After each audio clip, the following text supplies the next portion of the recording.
Presented by Reynolds Body Shop and XRBRadio.com, the voice of Hendricks County. Avon Oriole football is on the air. Tonight's broadcast is brought to you by Reynolds Body Shop, McDonald's, ABC Roofing, and Sullivan's Tire Plus. Avon Varsity Football is an AudioSportsOnline.com production.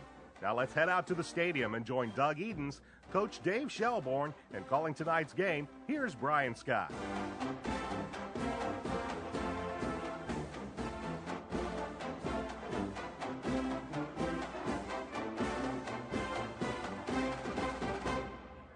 Good evening, everybody. Welcome to Avon Oriole football on Audio Sports Online. It is the home regular season finale here at Oriole Stadium as the Avon Orioles will take on the McCutcheon Mavericks tonight on ASO. My name's Brian Scott. I'll be joined by Indiana Football Hall of Famer Dave Shelbourne. Doug Edens, well, he is not here with us tonight. He is having to take up some duties at another game tonight, so we'll be doing a little bit of double duty here at Oriole Stadium as it is senior night. The players right now being introduced, they are lining up along the near sideline as before this evening's game against the McCutcheon Mavericks. Avon coming off a really tough loss last week as they fell to Lafayette Jefferson by the score of 30-27. And all you really have to do if you watch that game was look, it was special teams that did the Orioles in. They came back as Avon managed to make it close right before halftime. Devin Michaels picking off Matt Johnson in the end zone, returning it back to near midfield. And 3 plays later, Avon managed to put the ball into the end zone for the touchdown. And at that point, the Orioles trailed by the score of 16-14. But it would be Lafayette Jefferson that would take the opening kickoff for the second half as Darian Green returned it over 95 yards for a opening of the second half kickoff return for a touchdown. And that just seemed to give Lafayette Jefferson the momentum as they went out in front, eventually taking a 30-14 lead.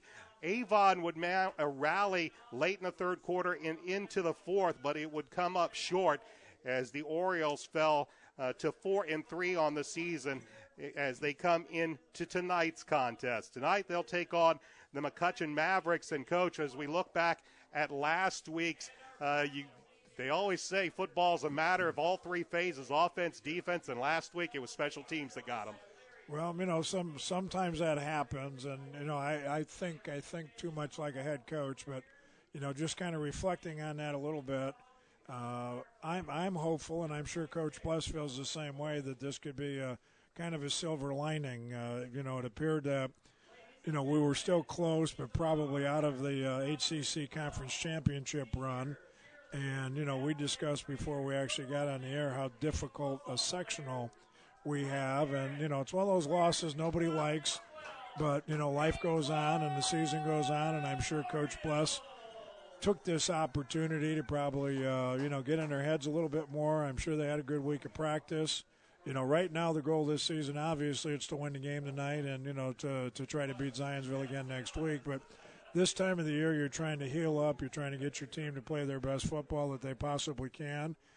You hope for a good draw, and then, you head into the tournament. And, Sectional 6, I've always believed, because I was a part of it, that it's one of the most well-balanced, toughest sectionals. You've got teams from a couple of different conferences, so you don't have a whole lot of common opponents. And I'm sure that, again, Coach Bless and his staff are going to take advantage as best you can of, maybe the misstep last week and see if they can use it to their advantage to prepare for the sectional. We look at the offensive stats from last week, and it really, you take a look at that, Avon outgained Lafayette Jefferson 275 yards to 259. Avon with a bit of a better passing attack as they threw for 136 yards, where Lafayette Jefferson and their fine running back and quarterback, Darian Green and Matt Johnson, they rushed for 181 yards. But as we mentioned, a negative 11 on kickoffs, meaning that for the most part, Lafayette Jefferson on kickoffs had a very, very short field to work with. That was something they were able to take advantage with. Again, Orioles managed to make a bit of a rally there late in the game. For Cole Johnson, he's played that game. He was 10 of 21 for 114 yards. He did throw for a couple of touchdowns to Cody Baker, and Sam Bloom got his second touchdown of the season. As a matter of fact, Sam's going to get the start here tonight. Richie Steinmetz did come in.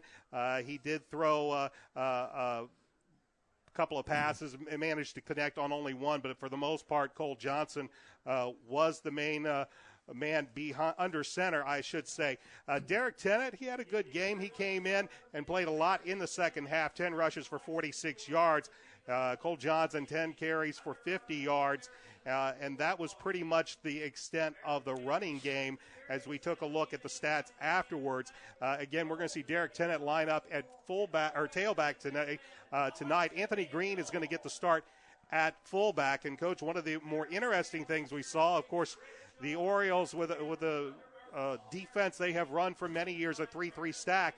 Today we're seeing Coach Bless trade out one of his defensive backs for a linebacker. Well, I think they're expecting McCutcheon to come out here and run the football, and, the weather being what it is, I don't know if he got on, weather.com and checked it out and prepared for it a little bit, but part of it has to do with some injuries. I think part of it has to do with the style. Again, a little bit of preparation, I think, here for down the road as well. But, the goal all the time is to try to get your best players on the field, and I'm sure that has something to do with the change in the defensive alignment here tonight. Chad Piatek will get the start at one of the inside linebacking positions, so it will look very much like a 3-4. I'm sure in a lot of the times tonight it'll still look like the traditional 3-3 that we've come to know.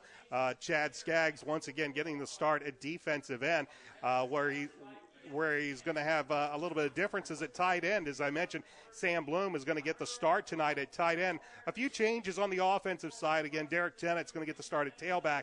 Anthony Green back as the starter at fullback, and that means Jalen Edwards is going to move back to his flanker position, but as we've seen all season, they tend to move Jalen around to wherever they can do to get him the ball into the best matchup. Well, they're still looking for some answers, and, if I were going to make a generalization about what I've seen out of Avon during the season, they have looked good in all phases of the game at different times of the year, and I think one of the bigger problems that they've had, especially in the games that they've lost, has just been consistency. I mean, they'll come out one series and put together 12 plays and drive 80 yards, and then the next series not so good. Defensively, they're very aggressive in their style, and they blitz a lot and they get after people, but on occasion they've given up a big play, and when they need to kind of hang in there and toughen up a little bit, sometimes that hasn't been the case. And special teams, it's been hit and miss as well. I mean, their kicker is outstanding.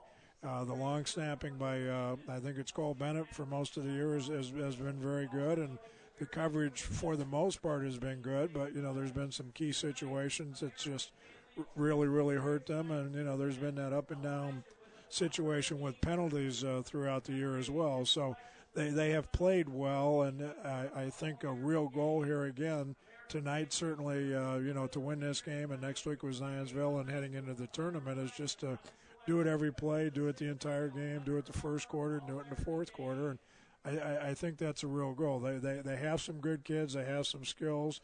You mentioned last week, they showed some character. They were down 30-14 and battled back and had a shot to win the game at the end of the year. So it's just a matter of putting together four quarters. They're getting a lot of people that are contributing now. You mentioned some of the kids that are starting now that weren't starting earlier because they've developed some skills and some confidence. And going into the tournament again, I think Avon's going to be in pretty good shape. The Orioles are taking on a McCutcheon Mavericks team tonight that comes in with a record of 1-6. A pretty sad story here with the Mavericks beginning the season. Of course, a tragedy befell the entire Mavericks high school family. The wife of the principal at McCutcheon, she passed away rather unexpectedly. She is also the mother of the starting wideout, Jack Beaker, for McCutcheon. So they started this season with very heavy hearts, and they have not had by most people's expectations a very successful year, but they will be here tonight. They do have a couple of talented running backs, and the main one will be Nate Deno. Deno has rushed on the season for 721 yards, 6 touchdowns. He is also a threat in the kicking game, as was that very opening game against Brownsburg. McCutcheon got the opening kickoff in that game, and Nate Deno ran it back over 95 yards for a kickoff return for the touchdown. But unfortunately for the Mavericks, that was about all the offense that they could muster in that game. They also have another talented back, Blake Elming. He has rushed for 4 touchdowns. The quarterback is Matt Morensic. He has thrown 55 on 102 attempts for 559 yards, a couple of TDs, 6 interceptions. It has been an offense that has been very, very difficult to find points this season. We're going to take a timeout, and when we come back, we'll have more about tonight's game and the opening kickoff right after this. This is Oriole Football on ASO. Tonight's broadcast of Avon Oriole Football has been sponsored by Reynolds Body Shop. They are conveniently located at 4325 West Washington Street in Indianapolis, just 4 stoplights east of 465. Call them today at 317-243-2372. They're open Monday through Friday from 7:30 a.m. to 5 p.m. Reynolds has been family-owned and operated for 30 years, specializing in collision repair. Reynolds Body Shop is also an insurance work specialist. Learn more about them on the web at www.reynoldsbodyshop.com. A proud supporter of Avon High School football on AudioSportsOnline.com, ABC Roofing Company is your local source for roofing, siding, gutters, insulation, and more. ABC Roofing has been serving Indy now for 38 years. ABC Roofing Company has received the Angie's List Super Service Award for an unprecedented 13 consecutive years. The ABC Roofing Company is also the area's only Owens Corning Platinum Preferred Roofing contractor, only one of 3 in the entire state of Indiana. They also offer a lifetime workmanship guarantee backed 100% by Owens Corning. ABC Roofing is located at 8499 East US Highway 36 in Avon. Call them today at 317-228-9882 or check them out on the web at www.abcrfg.com. Motion 360 by Hendricks Regional Health provides care for the way you were meant to move. We care for every muscle, bone, and joint in your body to get you back to the activities you love. Get more information online at mymotion360.org. Welcome back to Oriole Stadium alongside Dave Shelbourne. My name's Brian Scott. Get ready for kickoff in just a little bit here between the Avon Orioles and the McCutcheon Mavericks. McCutcheon coming off of a loss last week. They fell to Westfield by the score of 34-16. It was a 34-0 game into the fourth quarter before McCutcheon was able to put a couple of touchdowns on the board. They got a 56-yard run by Nate Deno and a 16-yard run from Blake Elming, and that was pretty much it after the game was already well in hand for Westfield. So that is who the Orioles will be facing tonight. We will be going over some of what's been happening in the Hoosier Crossroads Conference at halftime. And as Coach mentioned, we're also going to be talking a little bit about how sectional play might unfold. Of course, the draw is this Sunday. We'll have a better idea, of course, who Avon is going to play, and keep it tuned or keep a lookout on the Audio Sports Online webpage. We'll let you know as well what time and where the Orioles will be playing. If at all possible, we will have that game on video. If not, we will have it on audio only, but it will be on Audio Sports Online. Of course, the big game in the Hoosier Crossroads Conference tonight will determine, or could actually, I should say, determine who the Hoosier Crossroads Conference champion will be, as it is only about 8 miles away from here, as the Brownsburg Bulldogs are hosting the Zionsville Eagles. A win by the Bulldogs, they are the outright HCC champion, and then a win by Zionsville would simply mean that both teams are with identical 7-1 records. They could end up in a tie, and of course Zionsville is who Avon will finish the regular season with, so Avon could very well have an impact on this HCC title, but it also could be, if Brownsburg wins tonight, they will be the outright HCC champion. We'll talk more about who else is playing tonight in the Hoosier Crossroads Conference. To put it mildly, it is not mild here. It is, in fact, very, very cold. Temperatures currently are about in the mid-40s. There is a bit of a breeze, and, of course, some rain, drizzle.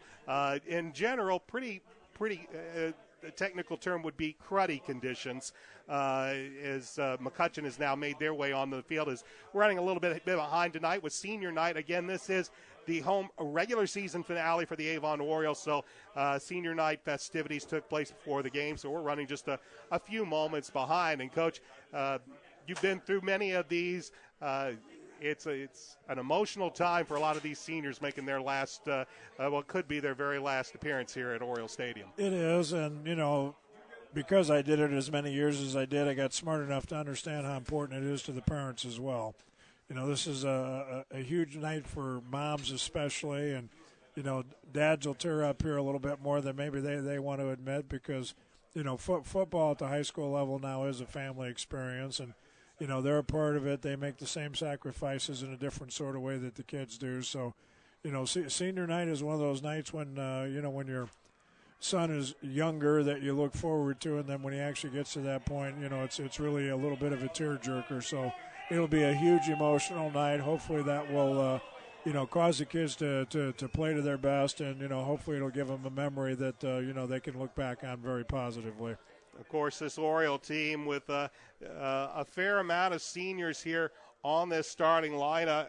In this starting lineup, we can go right through the offensive line, and you've got Zach Kaufman, Chase, and Alexander, both seniors starting here tonight. Of course, Jalen Edwards, Nolan Woolley getting the start, and quarterback Cole Johnson, another one of those seniors. Cody Baker, a senior. Daniel Falk, a senior. Devin Michael, a senior. And when we take a look, of course, at our some of our defensive starters getting the start, and one of the ones that leaps out, Elijah Daniels, making his final regular season home start here at Oriole Stadium, along with Brian Stinnett, Devin Michael, as I mentioned, and Dane Thomas. And a big night for all of these seniors, and hopefully they will go out on a winning note as we get ready for football here at Oriole Stadium.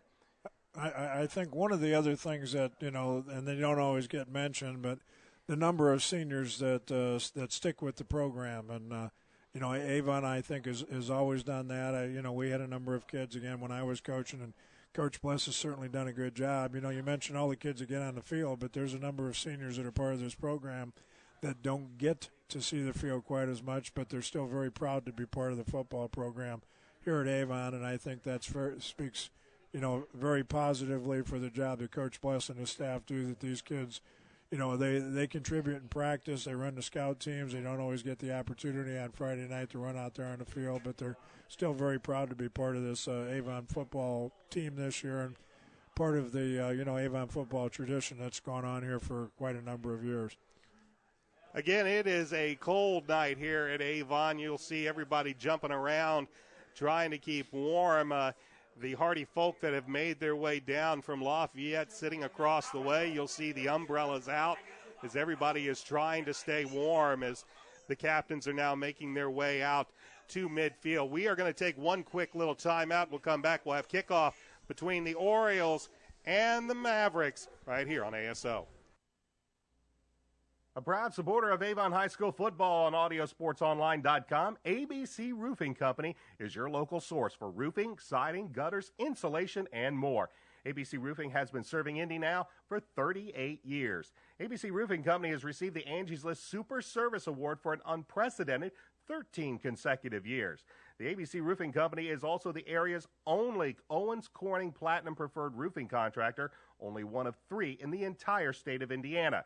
They also offer a lifetime workmanship guarantee backed 100% by Owens Corning. ABC Roofing is located at 8499 East US Highway 36 in Avon. Call them today at 317-228-9882 or check them out on the web at www.abcrfg.com. Motion 360 by Hendricks Regional Health provides care for the way you were meant to move. We care for every muscle, bone, and joint in your body to get you back to the activities you love. Get more information online at mymotion360.org. We'd like to thank our friends at the Hendricks County Flyer that have helped make tonight's video webcast possible. Please check them out online as well as watch tonight's game at flyergroup.com. Sullivan's Tire Plus is a proud supporter of Avon Oriole football on ASO, and they want to remind you that in order to receive a complete oil change for just $18.99, all you have to do is like them on Facebook. They have 2 locations, one in Danville and one at 8397 East US 36 in Avon. You can call them for all your automotive needs and questions at 317-272-5050 Monday through Saturday. Sullivan's Tire Plus, voted the best of Hendricks County for 3 years in a row. Alongside Dave Shelbourne, Brian Scott, ready for football here at Orioles Stadium as the Orioles will receive this opening kickoff as dropping back deep for Avon. Of course, it'll be Dane Thomas, and it looks like Devin Michael will join him. Kicking off will be Jake Shake for the McCutcheon Mavericks. The head coach of the Mavericks is Ken Frawhigger, 9-49 in his 6th year with the Mavericks. And, of course, the head coach of the Avon Orioles is Mark Bless, 23-9 in his 3rd year with Avon and 172-76 in his 23rd year overall. Avon owns a 12-4 record in this series over the last 15 years, including a 36-17 victory against McCutcheon last year up at McCutcheon. Well, just as soon as we get ready to kick this one off, the rain has started to come down a little bit harder. Again, it is a cold, cold rain. Temperatures right now about 45, 44, might even go lower than that. So it's going to be a cold one out here. And this rain is not going to help any either as Jake Shake puts a foot into it and driving into the end zone for the touchback. We'll have the Orioles starting 1st and 10 from their own 20-yard line. Bringing them out will be a 6'2", 200-pound senior, Cole Johnson. Again, he threw for a couple of touchdowns, but also had 3 picks in last week's game. And he will lead the offense out on this opening drive of the football game. 1st and 10 from their own 20-yard line are the Orioles. And they will have Anthony Green and Derek Tennant in an eye, looking over a 4-man front. As Johnson gets the snap, and he'll give it to Tennant, looking for some room, cuts it back inside. Might pick up about 3-4 yards. Forward progress. Looks like they're going to start putting him at about the 5-yard line, so a good start for Derek Tennant. A little bit of an unusual twist here already for McCutcheon. They're a 4-3 team, generally with 4 people in the secondary, but at least by the first defensive alignment here, it looks like they've taken one of their linebackers, and they're going to mirror him up with the tailback. They must have seen something in the scouting report that they think the tailback is, the key, and they've got him lined up, and he's just mirroring the tailback here right now. 2nd and 5 for Avon, and the ball spotted at the 25-yard line. Again, Tennant with the carry, and he's not going to get very far as he's going to run into the teeth of that McCutcheon front, and he's going to be stopped for maybe a gain of about a yard. Let's quickly look at the Avon offense. Across the offensive line, Ryan Willis, Zach Kaufman, Chase Alexander, Jake Higginbotham, and Zach Ryan. The tight end getting the start is Sam Bloom. Jalen Edwards is the flanker. Nolan Woolley is the split end. Anthony Green is the fullback. Derek Tennant is the tailback, and Cole Johnson is the quarterback. And he brings them up to the line of scrimmage for this 3rd down and 4. And he will work out of the gun, flanked by Green and Tennant. Long snap, takes it, looks, fires over here, and that ball tipped. And it will go out of bounds, looking for Jalen Edwards on the near side, but looked like it was tipped to the line of scrimmage, and it will force a 3-and-out on the opening possession. Yeah, little tough also on a night like this when you're throwing that wet ball, and you're in the shotgun. That's a catch and a real quick throw, so you really don't get time to, make those adjustments you like to make sometimes throwing a football with the seams. Dropping back deep will be Kyle Brewer and Nate Deno, as Niles Edwards will get this one away, gets a nice punt, and Brewer will take it at the 47-yard line, makes the fair catch, and that is where the Mavericks will take over 1st down and 10 for their first drive of the game. Leading them out will be a 6'3", 195-pound senior, Matt Morensick.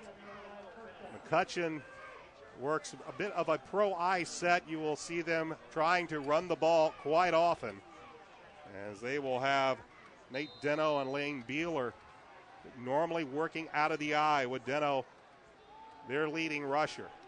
And they will start with 2 wideouts coming over to the near side for their first possession. 1st and 10 from their own 47-yard line.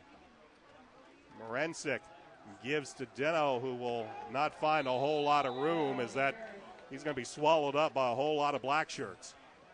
Well, you were correct in your pregame analysis.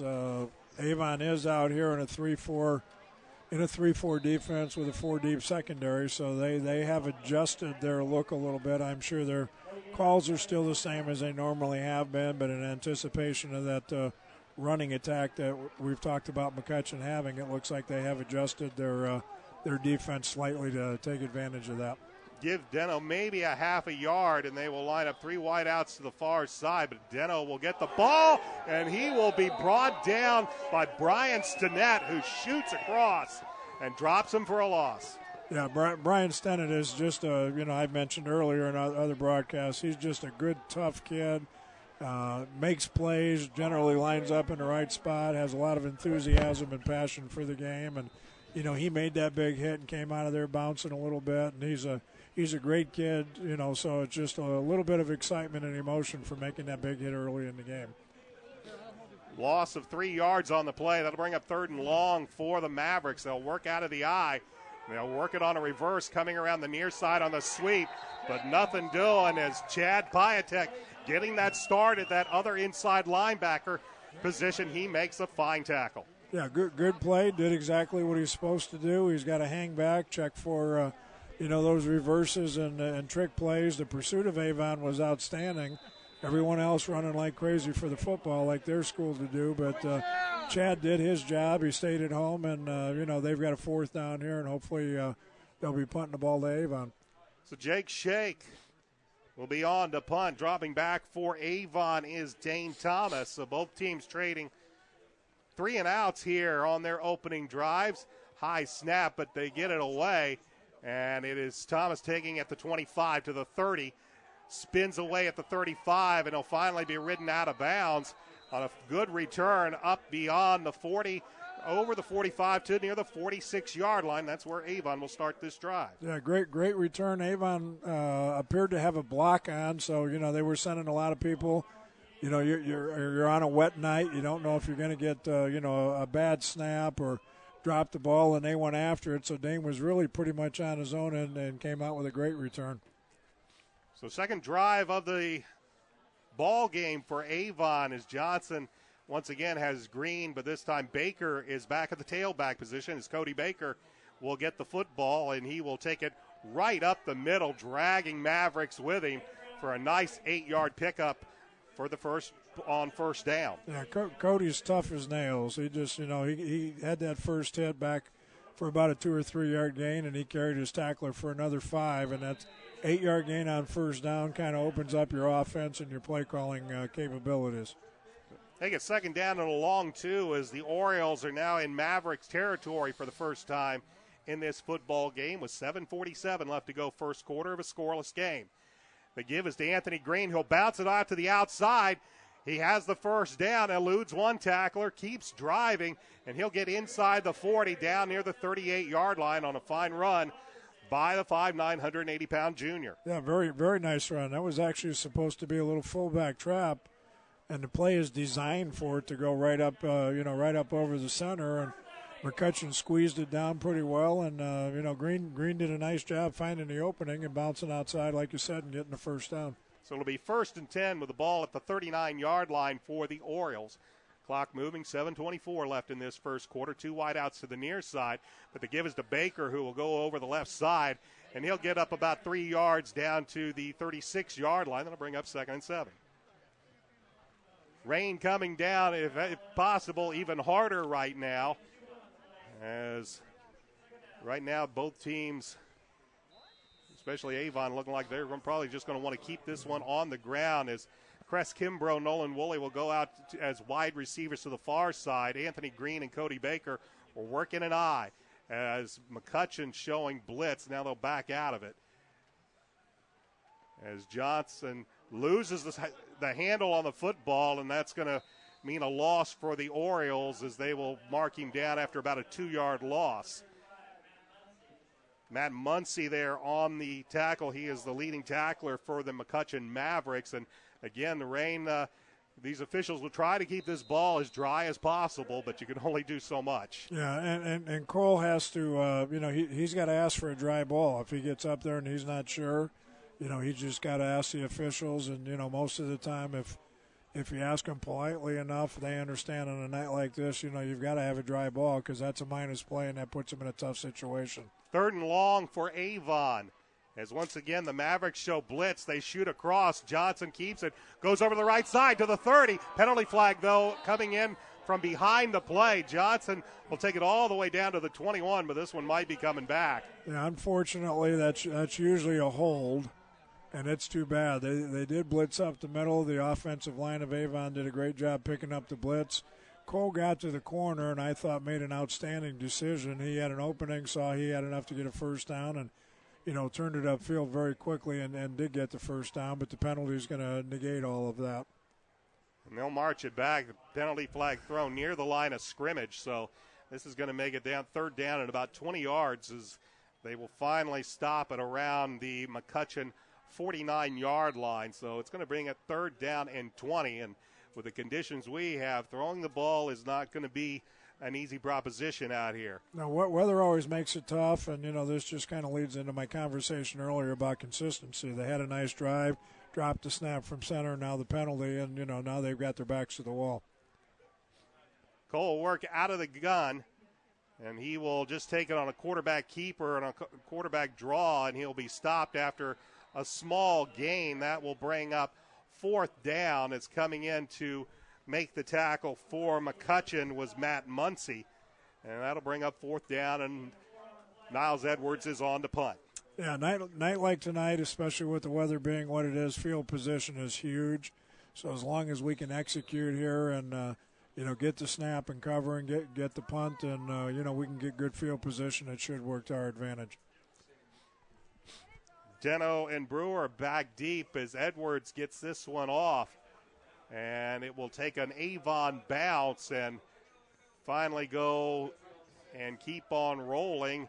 And it'll be down at about the 6-yard line. So fine punt by Niles Edwards will back up McCutcheon as they begin their second drive with 4:43 left to go in this opening quarter. And a scoreless football game as Morensic will bring the offense back out onto the field. Let's quickly give you the Mavericks offense. Across the offensive line is Kyle McGee, Blake McCorkle, Colin Post, Tanner Flynn, and James Schumacher. The tight end is Matt Muncy. The wideouts, Jack Beaker and Josh Costin. The fullback is Lane Beeler. The tailback is Nate Deno. And the quarterback is Matt Morensic, as it will be 1st down at the Mavericks 6-yard line. The give is to Deno, who will plow, or that's not Deno, that will actually be Cole, or Lane Beeler, I believe. And he will take it right up for about a gain of 4 yards up to the 10-yard line. Yeah, quick hitter. Good gain on 1st down. They're just trying to get this ball out here where they can, get the goal line off their back.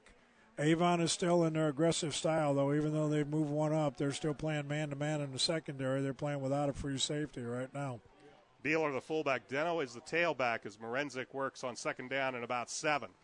The give is again to Beeler, and Beeler will not go very far before Brian Stinnett is among others in there to finish off Beeler, and that once again is going to bring up 3rd and long. This is exactly where Avon wants them to be. They're in a situation here right now where, they may just run the football and go ahead and decide to punt, and if they put the ball up, they might have a better chance to get a 1st down, but throwing a football in these kind of conditions and this kind of field position is a pretty dangerous thing to do, but they are in a spread formation here right now.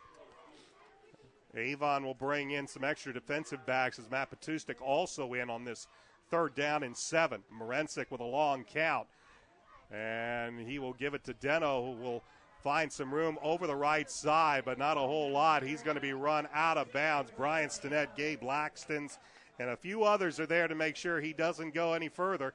And it will bring a 3 and out once again for McCutcheon.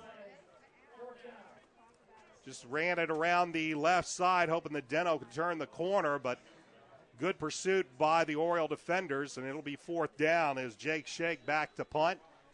And Dane Thomas will stand back at the Mavericks 45-yard line. Wind has died a little bit. Yeah, if they don't cover better than they did the last time, Dane's a threat to take this all the way. High snap, but Shake gets it, gets a good punt off. Thomas will call for fair catch, and he will muff it.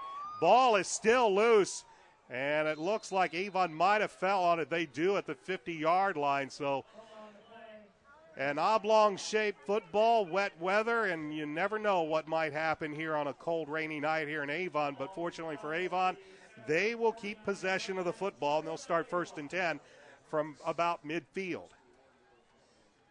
3:22 remains in this first quarter of a scoreless game, alongside Dave Shelbourne, Brian Scott, as both teams finding the offense a little hard to find here on a cold night. As here's a goal from Tennant, but a penalty flag is going to come in from behind the play. And once again, we might have another hold. Yeah, you hate to see that on 1st down. We've got Avon's got great field position here at midfield. The offensive line looks like they're starting to kick it in a little bit and dominate McCutcheon up front a little bit, but the penalties and the drop balls, they're going to wear on you after a while, and we have to establish that consistency and just do the things we need to do. This is going to move the football all the way back to the Oriole. About the 40-yard line is where they will finally put it down and bring up 1st and about 21 for Avon. Tennant and Green are in an eye behind Johnson. Just got an update here. Brownsburg 7-0 early in the game over Zionsville. And that'll be a game that everybody's looking. First down pass is complete, as it is complete over to the far side to Sam Bloom is with the catch. So a good pickup there to get some of that yardage lost on the penalty, as Sam will take it up to about the 47-yard line, and will bring up 2nd down and about 14 to go for the Orioles. Cress Kimbrough and Jalen Edwards line up to the near side as Tennant and Green line up in an eye. A 4-down front for the Mavericks. On a delay, here's Tennant, looks for some room around the left side, and he'll get a few yards across into Mavericks territory before he is brought down close to the original line of scrimmage, but it'll make it 3rd down and 10. Yeah, I might want to make a quick mention here to about our 2 new cameramen, Mike Aitchen and Denny Thompson, up here assisting, trying to help us out tonight. We really appreciate them offering to help us out since we were short of cameramen. And personally, I greatly appreciate it. 3rd down and 10. We're under 2 minutes left to go in this first quarter, as Johnson will work out of the gun, takes a snap, and he will run right into the defense. Is coming in to make the initial hit was the outside linebacker, Lucas Robinson. Nowhere to go for Cole, and that'll bring out Niles Edwards to punt the ball away once again. Yeah, they had a good call on. They took a good wide rush, anticipating that he would be sprinting out, the fullback on the play. Missed his block, so the defensive end came free and was able to make the sack for the negative yardage. Kyle Brewer and Blake Elming back deep to field this Niles Edwards punt. As Edwards puts a right foot into it, gets a high kick. It'll take a bounce, goes straight up in the air, and it'll be fielded right there with 1:06 left to go in this first quarter. Neither team really able to find anything offensively. For Avon, it's been penalties that have sullied their offensive attack. And for McCutcheon, it's been a very tough Avon defense. Yeah, and McCutcheon really hasn't had any field position here to work with, so I think they've, done their play calling here a little bit, been pretty conservative, not wanting to turn the football over, because turnovers probably before the night over are going to be a determining factor. Morensic will bring them out. They'll start 1st and 10 from their own 26-yard line. 3 wideouts with 2 of them to the near side. But the give is to Deno, who will be swallowed up under a swarm of black shirt defenders and find little running room there. And in fact, maybe a gain of about a yard before T.J. Wilson and others bring him down. It'll be 2nd and 9. Yeah, another score here just reported. Fisher 7-0 early over Lafayette, Jeff. Again, the big game is 8 miles away. If Brownsburg wins that game, they are the undisputed champions of the Hoosier Crossroads Conference. They would have an 8-0 record with only 1 game left. 33 seconds left as once again Deno is not going to go anywhere before Chad Skaggs is able to swallow him up for a loss of maybe about 1.5 yards on the play back to the 25-yard line. Yeah, right now McCutcheon's content just to run the football, and I know the weather has something to do with it, but Avon's defense right now, they've got 8 guys up there pretty tight, and they're blitzing and slanting and bringing a lot of bodies right now, and right now they're dominating things up front. So, when the weather gets good or maybe the field position gets better, they're going to have to take that opportunity and try and throw the football. That is the end of the first quarter. We'll head to the second. Still scoreless here at Avon. You're watching Oriole football on Audio Sports Online. Tonight's broadcast of Avon Oriole football has been sponsored by Reynolds Body Shop. They are conveniently located at 4325 West Washington Street in Indianapolis, just 4 stoplights east of 465. Call them today at 317-243-2372. They're open Monday through Friday from 7:30 a.m. to 5 p.m. Reynolds has been family-owned and operated for 30 years, specializing in collision repair. Reynolds Body Shop is also an insurance work specialist. Learn more about them on the web at www.reynoldsbodyshop.com.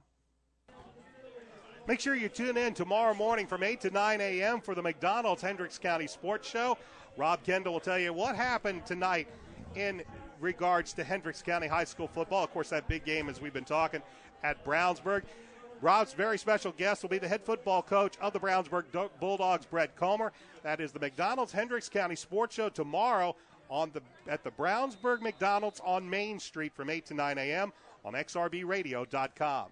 Third down and 11 for the Mavericks as we switch ends to begin this second quarter, as Morensic will drop back to pass. He gets some pressure, and he's going to go down as bringing him down from behind, big Elijah Daniels, and that will once again bring Jake Shake out to punt. Well, Avon's bringing the house. I mean, their style is they're going to get after you. They're going to pressure you. Again, they're playing a pretty tight man-to-man in the secondary, and because their corners cover as well as they do, they generally can get away with it. But they're playing awfully tight, and Avon's plan here is just to put so much pressure on a quarterback that he won't be able to find an open receiver. Thomas back to get the punt. Good pressure. Here's a high, short punt.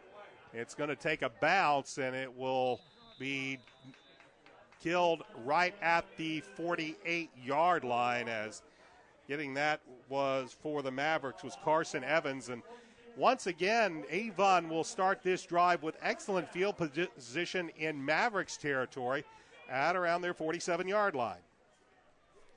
Just underway in the second quarter of a scoreless game, neither team having a whole lot of success moving the ball. Again, Avon more of their own doing as penalties have put them in long yards to go situations. And Cody Baker will take this ball, and he'll break through to the 40, and a saving tackle and a penalty flag once again flies in as Shannon Harris was able to stop Cody as he was on his way to the end zone, but the penalty flag thrown back at the 45, and once again it's the third holding call against the Orioles. Good call, little tailback trap that broke clean at the line of scrimmage. Good blocking up front. I'm not sure who the hold was called on, but nice hole at the line of scrimmage. Cody hit the hole hard and had a nice gainer, but once again on first down, Avon's going to be in the hole. So they'll move the ball back to the Oriole 45-yard line, where it will be first and 17. So for the third straight drive, the opening play of the drive results in a holding penalty and puts the Orioles in first and long. They'll stay in an eye back behind Cole Johnson with wide receivers to the left and to the right. Johnson, play action pass, rolls to the near side, eludes one tackler, fires down, finds Sam Bloom, and Sam will make the catch in Mavericks territory, and he'll get a good chunk of that yardage back as he'll be down out of bounds at about the 43-yard line of McCutcheon. Yeah, lots of good things on that play. They ran that play with what we call naked blocking. They didn't even block the defensive end, and they hoped the fake will hold him, and it really didn't, and Cole just maneuvered himself around because he was a better athlete, and the ball actually was thrown a little bit behind, and Bloom just made a fabulous catch. Edwards and Woolley are the wideouts to the far side, but the give is to Cody, and Baker is going to be swallowed up as coming in to make the tackle was Cody Walker, the defensive end for the Mavericks. at a couple of yards behind the line of scrimmage, back to the 45. Yes, similar play to the successful play that they ran on first down. That time the trap blocker missed, and the defensive end was sitting right in the hole. Quickly, we can give you the Mavericks defense. Cody Walker, Nick Mack, Derek Delancey, and Deontay Moon are the linemen. The linebackers are Lucas Robinson, Caleb Harper, and Matt Muncy. Alex Nickerson and Cole Taylor are the corners, and Shannon Harris and Kyle Brewer are the safeties. It's 3rd down and 7. Play action pass. Johnson fires over the middle. Pass is complete to the 20. Into the end zone. Sam Bloom with his 3rd touchdown in as many games. And Avon is on the board, and they lead 6-0. A well-executed play. Great play fake by Cole Johnson. Outstanding blocking by the offensive line. Sam Bloom went down, made a little move to the inside. Cole put the ball on the money, and he made the catch, did some running in the open field, and that puts Avon on the board first. So Niles Edward on for the point after. Nothing guaranteed here on a night like this. Good snap, good hold, but now they're going to have to fire out of it, and that's going to be no good, as not able to handle the snap was Drew Shayatovich. And the try is no good, and that's always something you got to watch on a night like this. Was that kind of like, hey, by the way, you've got a no-hitters? Yeah, and I'm good for that. 9:22 left to go, first half. Avon leads 6-0. Back after this. This is Oriole football on ASO. A proud supporter of Avon High School football on AudioSportsOnline.com, ABC Roofing Company is your local source for roofing, siding, gutters, insulation, and more. ABC Roofing has been serving Indy now for 38 years. ABC Roofing Company has received the Angie's List Super Service Award for an unprecedented 13 consecutive years. The ABC Roofing Company is also the area's only Owens Corning Platinum Preferred roofing contractor, only one of 3 in the entire state of Indiana. They also offer a lifetime workmanship guarantee backed 100% by Owens Corning. ABC Roofing is located at 8499 East US Highway 36 in Avon. Call them today at 317-228-9882 or check them out on the web at www.abcrfg.com. Sam Bloom is on the receiving end of a 45-yard touchdown pass from Cole Johnson.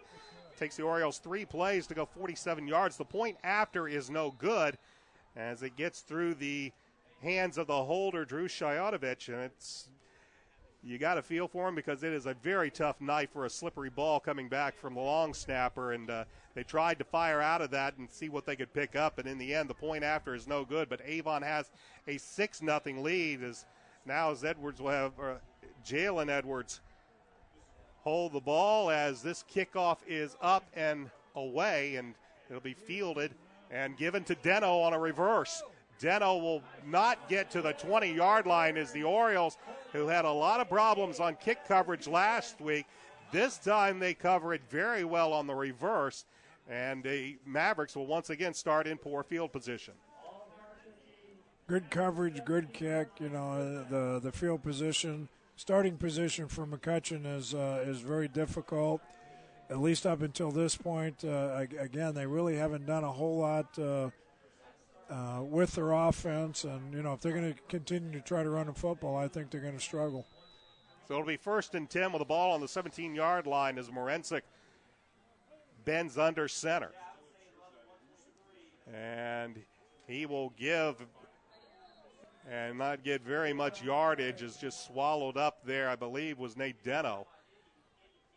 Actually, it was Blake Elming with the football, and he got nowhere. We'll quickly give you the Avon defense, as we haven't had a chance to do that yet. Again, running more of a 3-4 tonight. Chad Skaggs, Isaiah Robinson getting the start at nose guard. Mac Duffin is the other defensive end. The linebackers, Elijah Daniel, T.J. Wilson. We mentioned Chad Piatek getting the start at the other inside linebacker, and Brian Stinnett.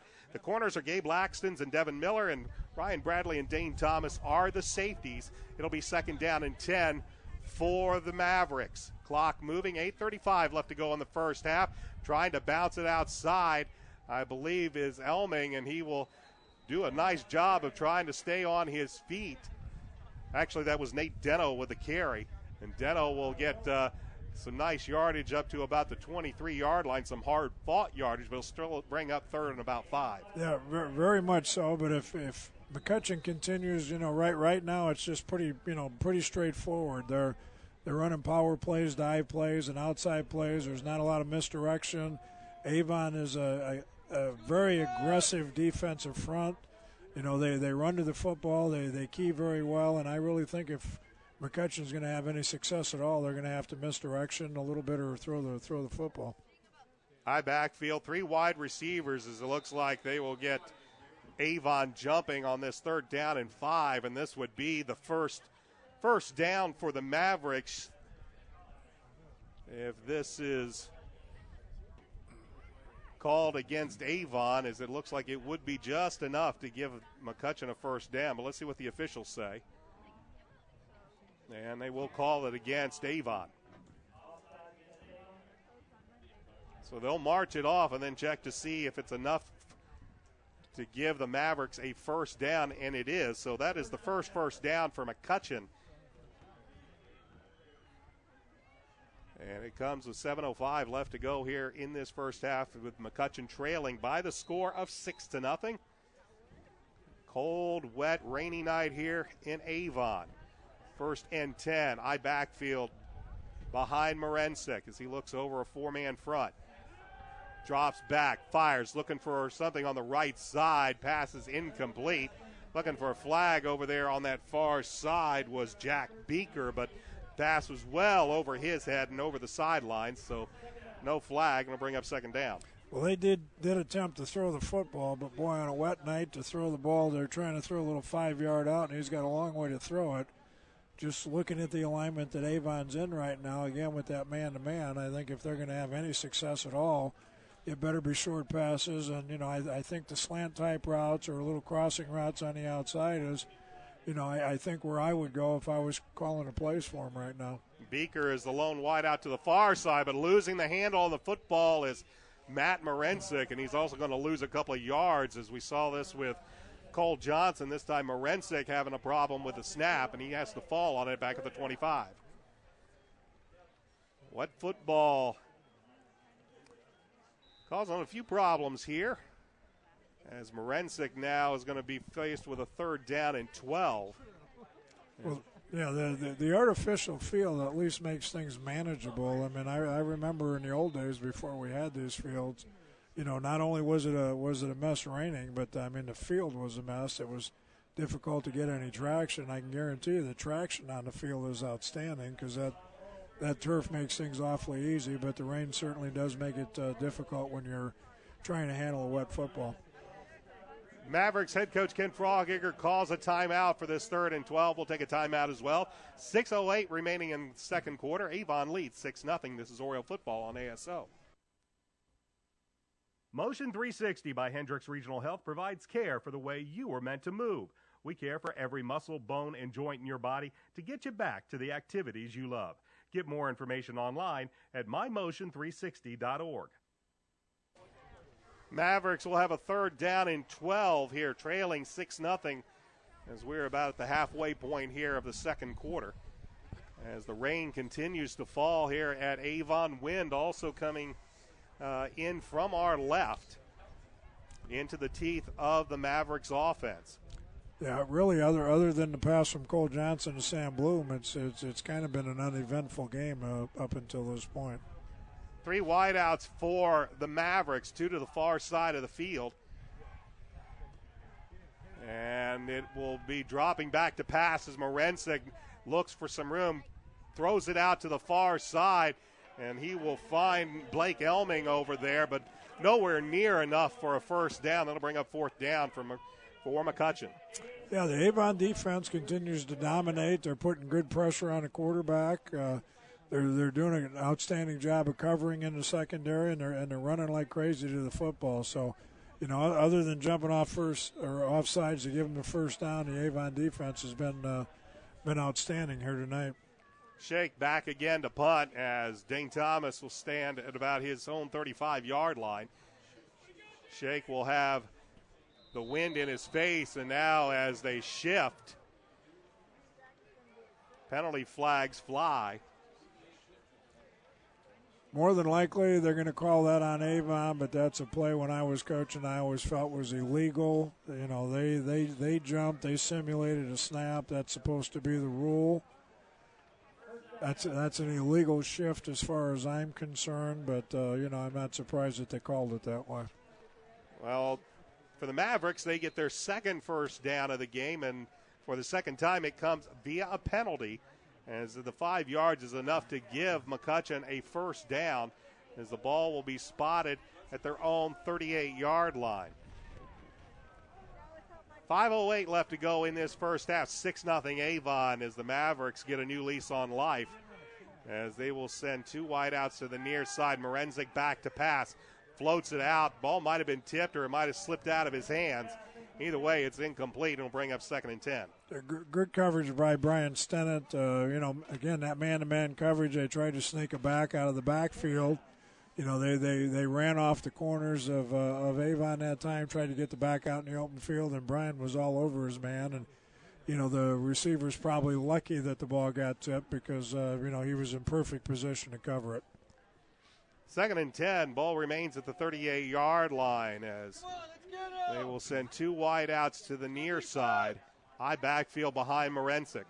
Morenzik gives it to Deno. Deno looks for some room around the far side, and he doesn't find any as he is brought down quickly. That is Matt Batustik that makes the tackle on Deno. It's a loss of a yard or two, and it'll bring up 3rd and long once again for McCutcheon. Yeah, Matt has proven his versatility here in the last couple of games. He was a starting wide receiver most of the season. Good, tough kid. They moved him over to play some defense. I talked to him in school. I think he likes being over there. He's a pretty aggressive kid by nature, good tackler, and I think he's enjoying getting the opportunity to get out there and play some defense. So 3rd and long once again for the Mavericks as Morenzik looks for somewhere to go, and he's going to only find black shirts. Chad Skaggs is there, and once again, Elijah Daniels as well, as they will sack Morenzik, and that'll bring once again Jake Shake out to punt.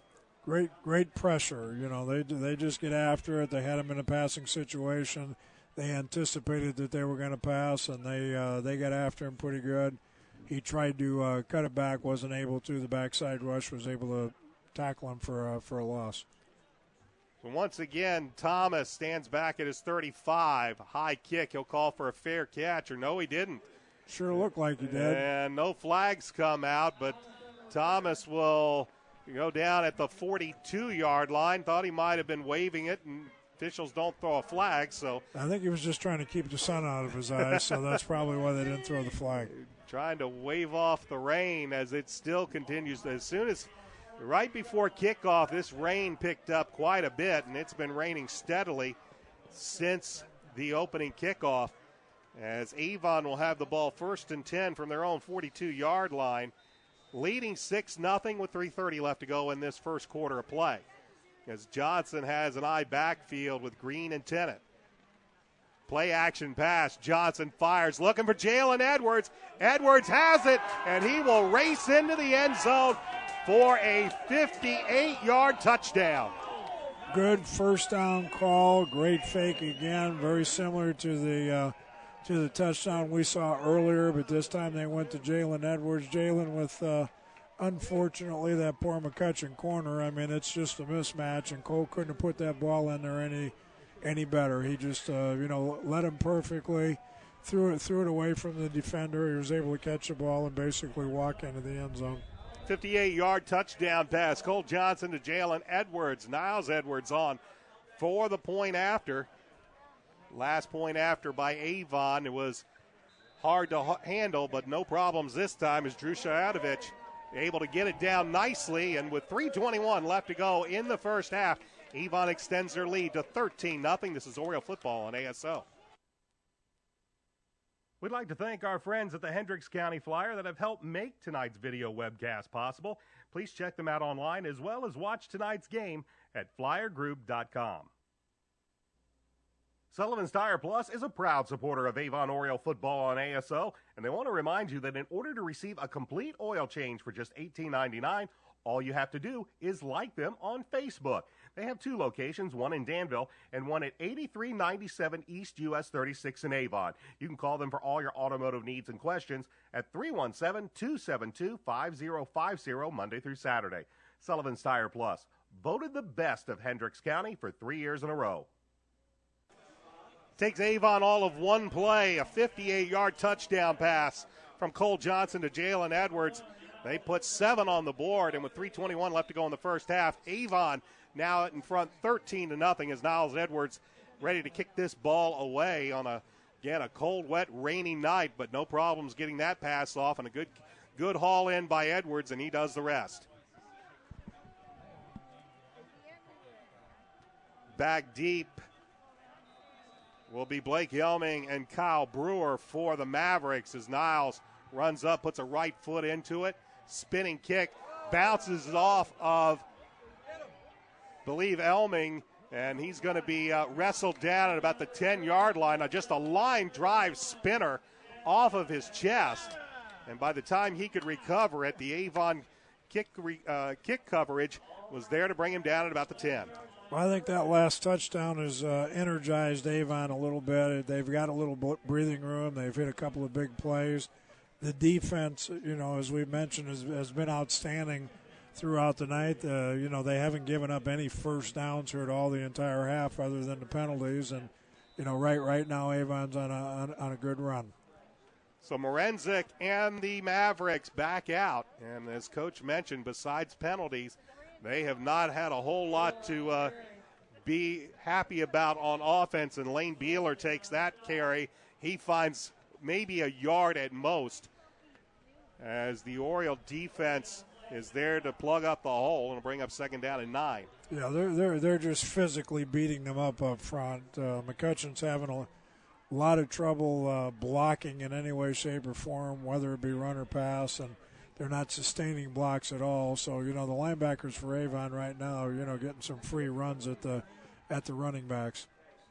Jack Beaker is the wide out to the near side as this time Morenzik will work out of the shotgun. Takes the snap, gives it to a ball. The ball is loose. Beanbags everywhere. Avon says they have the ball, and the officials agree. Actually, it was a wildcat look. Deno took the direct snap. He handed the ball off, and the fumble on the exchange falls into the hands of the Orioles.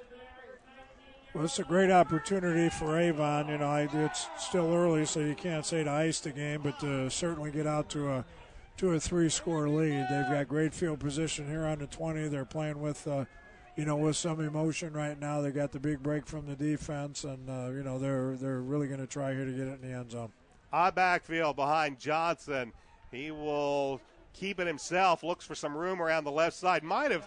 Not quite sure if he just missed the handoff with Derek and elect to keep it himself, but he finds very little room over the far side, and we will have a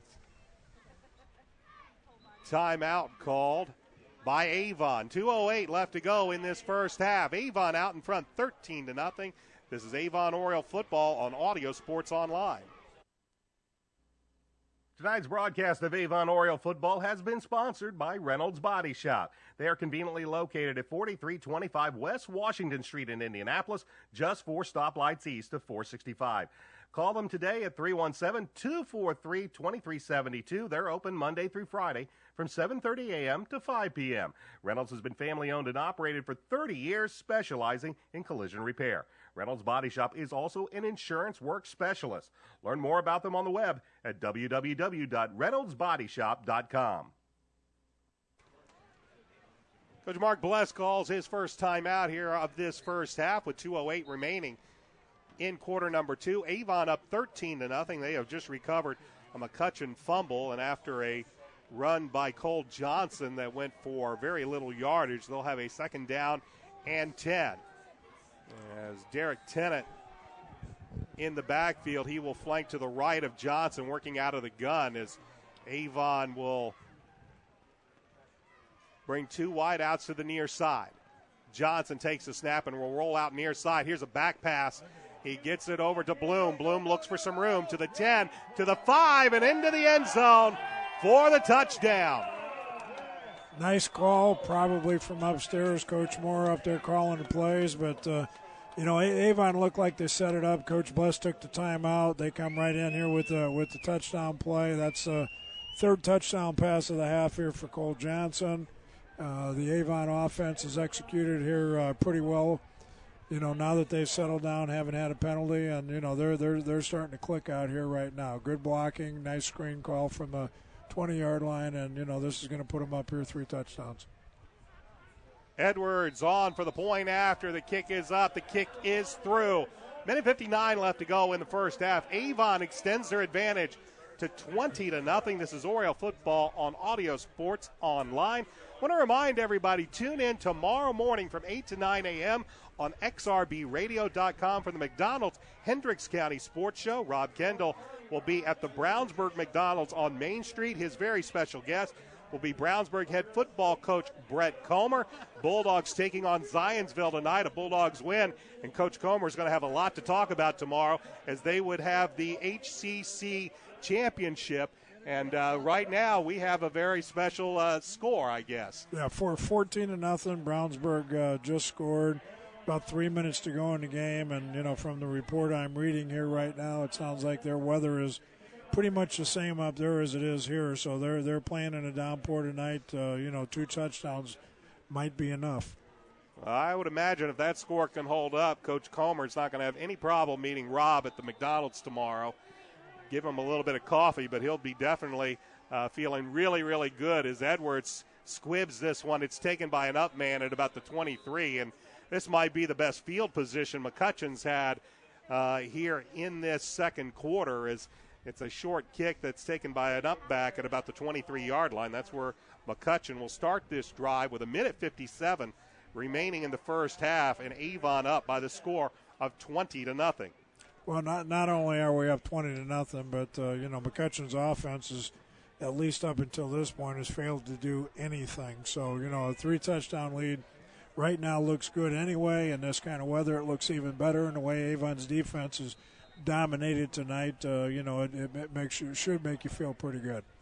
High backfield as the give is to Deno, who will go straight ahead, and there's just not a whole lot of room right now for the running backs. Actually, Deno was lined up in the slot. That was Kyle Brewer with the carry, 33, not 23.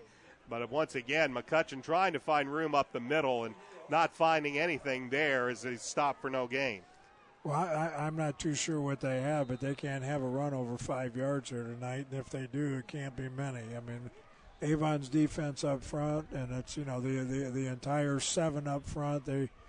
They're just coming after it. They're playing hard. They're playing aggressive. They're tackling well, and they're causing all kinds of problems for McCutcheon's offensive line. It will be 2nd down and 10 as the clock moves toward a minute 10 in this first half. Deno will get the carry. He'll look for some room around the edge, but he's not going to elude Devin Michael as Michael slows him up enough to allow his defensive teammates to bring down Deno after a gain of 3 or 4 yards, but it'll bring up 3rd and long. Yeah, one of the few times that the Avon front did get blocked. McCutcheon did a nice job, pinned the corner a little bit and got Deno out into the open field, but one-on-one with Devin Michael, and Devin Michael won that battle pretty easily. Coach Bless is going to call a timeout with a minute 2 left to go in this first half, as the Mavericks will have a 3rd down and 7. We'll take a quick timeout as well. This is Oriole football on ASO. A proud supporter of Avon High School football on AudioSportsOnline.com, ABC Roofing Company is your local source for roofing, siding, gutters, insulation, and more. ABC Roofing has been serving Indy now for 38 years. ABC Roofing Company has received the Angie's List Super Service Award for an unprecedented 13 consecutive years. The ABC Roofing Company is also the area's only Owens Corning Platinum Preferred roofing contractor, only one of 3 in the entire state of Indiana. They also offer a lifetime workmanship guarantee backed 100% by Owens Corning. ABC Roofing is located at 8499 East US Highway 36 in Avon. Call them today at 317-228-9882 or check them out on the web at www.abcrfg.com. Mavericks with a 3rd and 7. As once again the handoff is to Deno. Deno eludes a tackle, and he's got a nice run inside Oriole territory. He will finally be brought down from behind, but not before he takes it all the way down to the 40-yard line. Yeah, great bit of running. Avon was in position there at the point of attack, and it looked like he was going to end up with no gain, and he broke that tackle, and once he got into the open field, did a nice job of running in the open field. Avon's defensive secondary was able to contain him and, keep him from getting a touchdown. But, the clock is running here. It's down under a minute. McCutcheon doesn't appear to be in that big a hurry here to even make an attempt to score. Well, by far their best advance into Avon territory. 1st and 10 from the 40. And here's a screen laid up in the middle, coming in and making the incomplete pass, is making the rush for Avon was Mac Duffin, I believe, that came through and got to Morenzik, having to make him get rid of that ball rather quickly. Yeah, when you're running a screen, you want to let him in. You just don't quite want to let him in that quickly and that freely, because he was right in the face of the quarterback. He wasn't able to let that play develop, and he did a nice job really getting rid of the football and not taking the sack, and also stopping the clock to give them a couple more opportunities here to try to throw the ball in the end zone. 34.1 seconds remaining in this first half. 20-0 is our score, and now McCutcheon will take the timeout. As personnel-wise, doesn't look like Ken Frohigger liked what he saw, so he'll take a timeout. We'll take a timeout as well. 20-0, Avon with the lead. This is Avon football on ASO. Motion 360 by Hendricks Regional Health provides care for the way you were meant to move. We care for every muscle, bone, and joint in your body to get you back to the activities you love. Get more information online at mymotion360.org. Alongside Dave Shelbourne, my name's Brian Scott. Avon with a 20-0 lead with 34.1 seconds remaining in the first half. Coach Frohigger calls his second timeout. He still has one in his pocket as the Mavericks will have it 2nd down and 10 from the Oriole 40-yard line. Their furthest penetration into Avon territory in this football game. 2 wideouts to the near side, 1 back. As on the delay, they will give the handoff. I believe this is Deno, and Deno's not going to find any room because the Avon pursuit there was fantastic.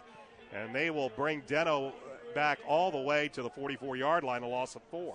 Yeah, very, very slow developing play, and he got to the corner. It really was designed to be a trap play and be run off tackle. The hole was squeezed. He tried to bounce it outside. All that did was allow Avon a little bit more time to chase him down, and that's what they did. Looks like they're letting the clock run out here. They're content to be down 20-0 at halftime. Coach Frohigger, it will indeed, in these conditions, not chance a 3rd and long. He'll simply head to the locker room and see if they can make some adjustments and maybe take a look at the radar and see if this rain will let up during halftime. It is halftime here at Avon. Our score, Avon with the lead, 20-0. We'll be back with some halftime thoughts here in just a bit. This is Oriole football on ASO.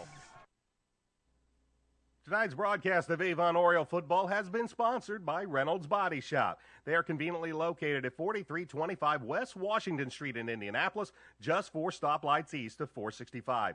Call them today at 317-243-2372. They're open Monday through Friday from 7:30 a.m. to 5 p.m. Reynolds has been family-owned and operated for 30 years, specializing in collision repair. Reynolds Body Shop is also an insurance work specialist. Learn more about them on the web at www.reynoldsbodyshop.com. A proud supporter of Avon High School football on AudioSportsOnline.com, ABC Roofing Company is your local source for roofing, siding, gutters, insulation, and more. ABC Roofing has been serving Indy now for 38 years. ABC Roofing Company has received the Angie's List Super Service Award for an unprecedented 13 consecutive years. The ABC Roofing Company is also the area's only Owens Corning Platinum Preferred roofing contractor, only one of 3 in the entire state of Indiana. They also offer a lifetime workmanship guarantee backed 100% by Owens Corning. ABC Roofing is located at 8499 East US Highway 36 in Avon. Call them today at 317-228-9882 or check them out on the web at www.abcrfg.com. Motion 360 by Hendricks Regional Health provides care for the way you were meant to move.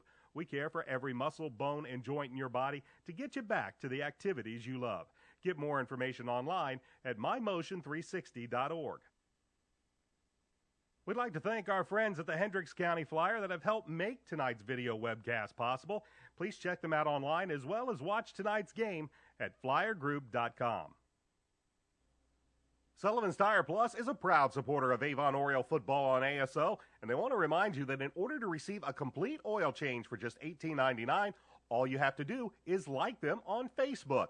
They have 2 locations, one in Danville and one at 8397 East US 36 in Avon. You can call them for all your automotive needs and questions at 317-272-5050 Monday through Saturday. Sullivan's Tire Plus, voted the best of Hendricks County for 3 years in a row.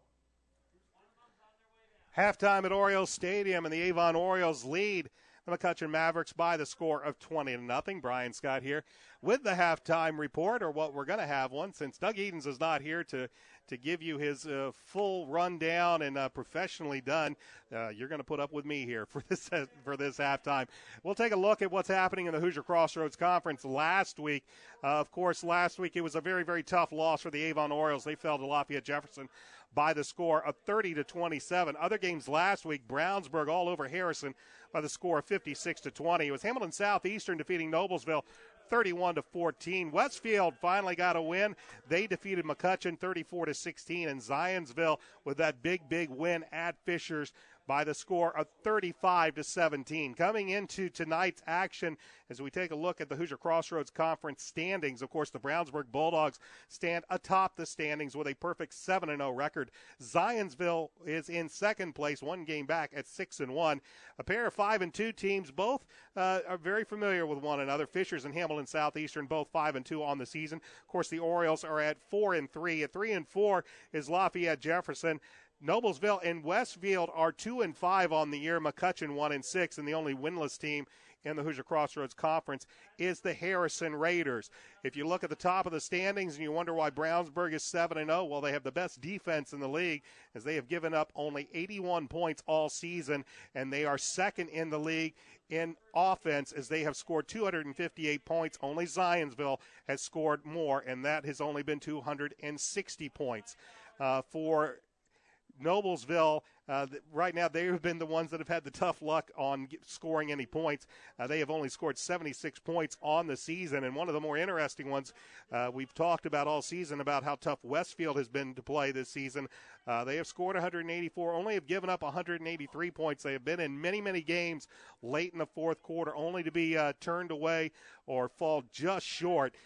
So Westfield playing much better than a 2-5 record might indicate there will be a team that most people will not want to play come tournament time. Games of tonight: Fishers is at Lafayette Jefferson. Harrison is at Hamilton Southeastern. Westfield is at Noblesville. And, of course, the big game that is taking place just about 8 miles away from here, Zionsville is at Brownsburg. And at the halves, Brownsburg had a 14-0 lead. The regular season, it will wrap up next week. Of course, the Orioles will be at Zionsville. If Zionsville can come back in that game and somehow beat the Bulldogs, that will have a two-way tie at the top of the HCC with Brownsburg and Zionsville. So that would have a whole lot of implications. Should Brownsburg win, well, it's all done but the shouting, as Brownsburg will have the outright Hoosier Crossroads Conference Championship. Brownsburg will be traveling to Fishers next week. It'll be Hamilton Southeastern taking on McCutcheon at McCutcheon. Lafayette Jefferson will be at Westfield. Noblesville will be at Harrison, and that will wrap up the 2012 IHSAA regular season. Sectional draw is this Sunday night. We will know where the Orioles will be playing and who they will be playing come sectionals time, as bring in Coach Dave Shelbourne. And, Coach, we kind of looked at this sectional. You just kind of look up and down at no easy games, no easy teams anywhere close in this sectional 6. No, it's a meat grinder, and one of the things that I think is very difficult about sectional 6 is the fact that you've got teams, I believe, from 4 conferences, so you don't have as many common opponents. You know, you can watch film, but sometimes it's tough to judge just how good, just how fast, just how big somebody is just by watching the film. You know, you've got teams from the MIC, you've got teams from IPS, you've got teams from, I think the Indiana Conference with Decatur, and obviously you've got the top teams, in my opinion, from the HCC. So an extremely competitive conference. You don't know about the draw. You might end up playing, one of the tougher opponents on the road. You might have to play two tough teams back-to-back sometimes on the road. So, it's a competitive conference just with the ability of the team and the coaching of the teams that are in it. And then, you have to figure out where you're playing and when and, how the brackets go and that type of thing. So, you've got to play pretty solid football 3 weeks in a row. Hope you get some breaks. Hope you stay injury-free and, hope that some of those calls don't go against you. Of course, next year, Avon will more than likely be in a whole new sectional as we will have Class 6A begin play in IHSAA. And for Avon, whether it's Sectional 6 or Class 6A, it's really not going to matter. They're still going to have a tough sectional either way. Yeah, well, anytime you get up with the big boys, that's going to happen. But, I think here over the last few years, Avon has proven that, when they're playing good, solid football, they can play with the big boys. And, I think our program has turned around here. We beat Ben Davis. We've beaten Center Grove. We've beaten some of the top teams. We've beaten Pike. Coach Bless has beat them the last couple of years, and we beat them when I was coaching. So I think, Avon has proven that we are big-time football now. And, when I mentioned to you earlier, when I came to Avon 11 years ago, we were still a 4A school of 1,400 kids, and now we are one of the bigger 6A schools, I guess, here in a year with 2,700 kids. So the program has grown. I think the reputation of the program has grown. Coach Bless and his staff have certainly, kept Avon up there in the limelight. And I think, 6A football will certainly be tougher because you're playing with some bigger schools. But I think Avon has proven and will continue to prove that they can play with anybody in the state. Of course, there was a lot of rumors going over the past few weeks about a possible expansion of the Metropolitan Interscholastic Conference. Many teams, and we talk about really the top four teams in the Hoosier Crossroads Conference, Hamilton Southeastern, Fishers, Avon, and Brownsburg, were the four prize trophies, hopefully, for the MIC. But we found out this week that in a meeting with principals and athletic directors that the Hoosier Crossroads Conference is just going to stay right where they are with 10 schools, and they're very happy with it. Yeah, I think that's a feeling today, and it's been a very competitive conference, and it's probably been more competitive in some of the other sports as of late. The top five teams have, at least in football, have somewhat dominated here a little bit. But, with the turn of events next year and 6A football coming in, I'm sure that this is something that down the road a little bit, will continue to be reexamined. You have the traveling factor, and I think one of the things in the HCC that they're looking at a little bit is, the three teams up in Lafayette. Not only is it a travel concern, and maybe not as much in football as it might be on a Tuesday night volleyball game or a Monday night freshman football game, and the MEC I think is looking at the same thing with the Terre Haute schools. So there are competition factors that I think both conferences are taking into effect, and I think you also have the travel factor that's taken into effect. So for right now, they're willing to kind of sit at home and stay with the conference. But again, I think this is something that 2, 3, 4 years down the road, I'm sure it will constantly be under evaluation. It is halftime here at Orioles Stadium on a cold, windy, wet night. That's about the best thing we can tell about it. But for the Avon Orioles, they are on top on the scoreboard by the score of 20-0, along with Coach Dave Shelbourne. I'm Brian Scott. One more game left in the regular season before sectionals begin. It won't be an easy one, as the Avon will have to travel to Zionsville, and irregardless of what happens in Brownsburg tonight, that'll be a pretty tough game and a pretty good barometer going into sectional play. Always is. I think there are a lot of good coaches and great programs in the conference, but I've always had a lot of respect for Coach McWhorter and his staff at Zionsville.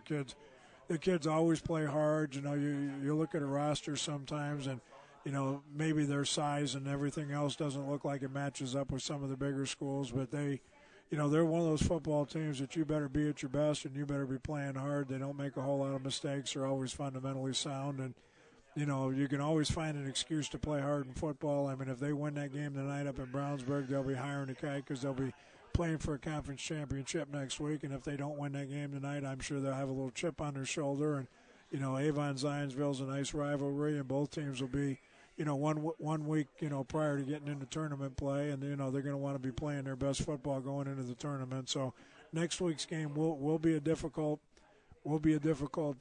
game for both teams. You've got two of the top programs, in Central Indiana, at least, and probably throughout the state. And it's always a very competitive contest. And of course, we don't know how the draw is going to end up. We could see Avon and Zionsville playing next week and then turning right back around and having to play again the following week. Well, that's always a possibility. And one of the tough things you have as a head coach is, that draw will come on Sunday, and kids and coaches, to be real honest about it, you start looking down the road a little bit, and you have a ball game to play, but you also know that the tournament is the thing that everybody remembers.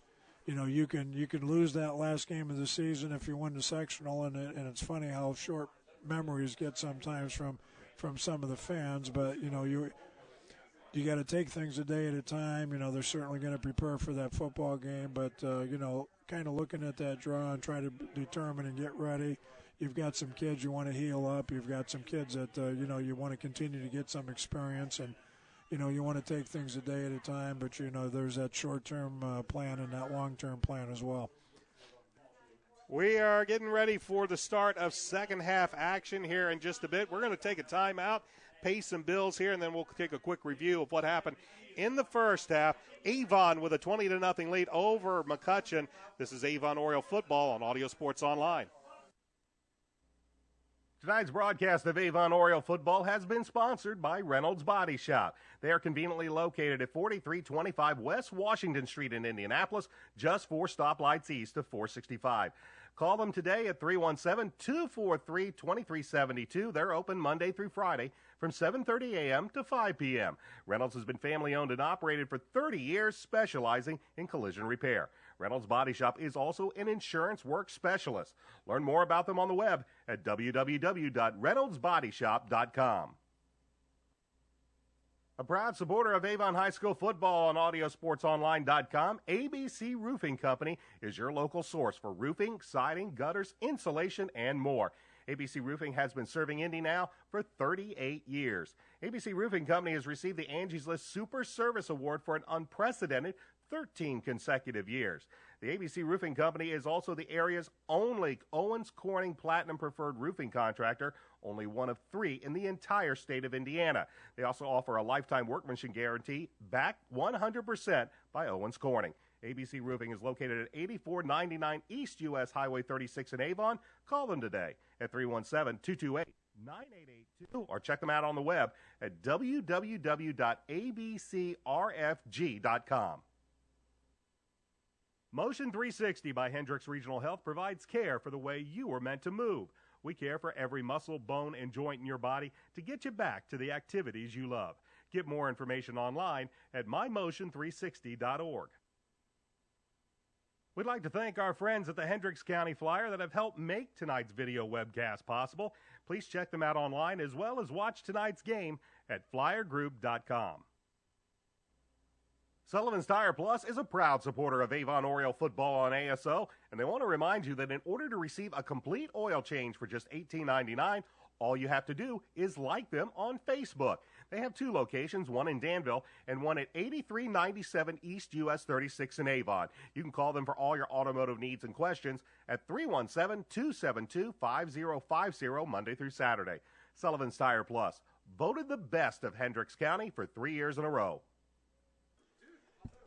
Back at Oriole Stadium alongside Dave Shelbourne, my name's Brian Scott. Avon with a 20-0 lead in after one half of play. We'll tell you quickly how it happened, and it's not going to take a whole lot to tell you as both teams stayed scoreless through this first half of play. This rain came down just about to be right before the start of the opening kickoff. It has not let up since. It is a cold, wet, rainy night here at Avon, and it has affected both teams. As both teams had a little bit of a problem moving the ball in that first quarter.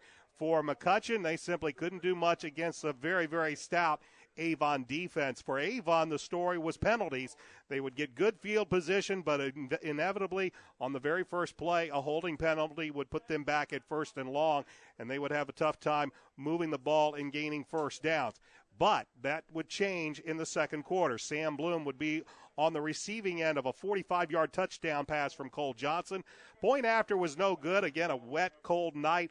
Ball slipped through the holder's hands, and it was still a 6-0 Avon lead. McCutcheon on the ensuing drive, they would get a couple of gift first downs, their first downs of the contest, due to some Avon penalties, but eventually they would have to punt the ball away. Avon on the first play after the punt, it would be Cole Johnson to Jalen Edwards on a 58-yard touchdown strike. The point after was good, and Avon led by the score of 13-0. They would tack on one more touchdown late in the first half after a fumble recovery by the Oriole defense. Cole Johnson hooked up with Sam Bloom on a 19-yard touchdown pass after the point after. That is our score here at halftime, with Avon out in front by the score of 20-0. We have, again, rain, cold conditions for Avon. They've been able to throw the ball, but they've been able to run the ball, but they've also been able to throw the ball. Of course, that's where all 3 touchdowns have come. On a cold night, you may not expect Cole Johnson to have 3 touchdown passes, but that he does. And so far, the Avon defense, they have been stout all game long. It was a late run by Nate Deno there late in that second quarter that got McCutcheon into Avon territory for the first time in this contest, but they couldn't do any more as the Avon defense swallowed them up, and the coach Ken Frawhager elected to simply go into the locker room, see if they can make some adjustments as we get ready to begin the second half. If it's possible, rain looks like it might be letting up just a little bit. It had been raining quite hard toward the end of the first half and through halftime, but it is still raining. It is still cold. Temperatures now in the lower 40s. And the brave souls that have stuck around here on senior night here at Avon, right now they're treated to a 20-point Avon lead. I think the smart people are sitting at home listening and watching us here tonight.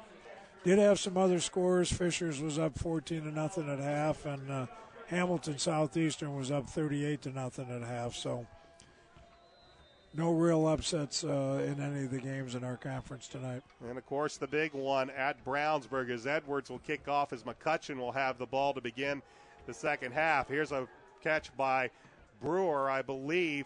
He fakes the end around. He's still going as he will finally be drugged down at about the 35-yard line. That's actually Blake Elming with the return. And once again, McCutcheon faking the end around on the kick return, but instead they're able to take it out to about the 35-yard line. That's where they'll have it 1st and 10. Yeah, probably the best starting position they've had the entire night here. Down by 20 points, Matt Morensic will bring his offense back onto the field as the rain has lightened up somewhat. And on this 1st and 10, they will work out of the eye. Morensic will drop back to pass. Quick 3-step drop. Fires over at the 40. Pass is complete for a pickup of almost 10 yards as he gets it to Nate Deno, who lined up outside as a slot receiver, and it's very, very close to a first down. Yeah, one of their better plays tonight. Ran a little out route with their inside receiver. He got a step on the defender, made a catch, made a nice move upfield, and, for nearly a first down. It'll be 2nd and short as they will work out of the eye behind Morensic as Avon bunches up at the line of scrimmage.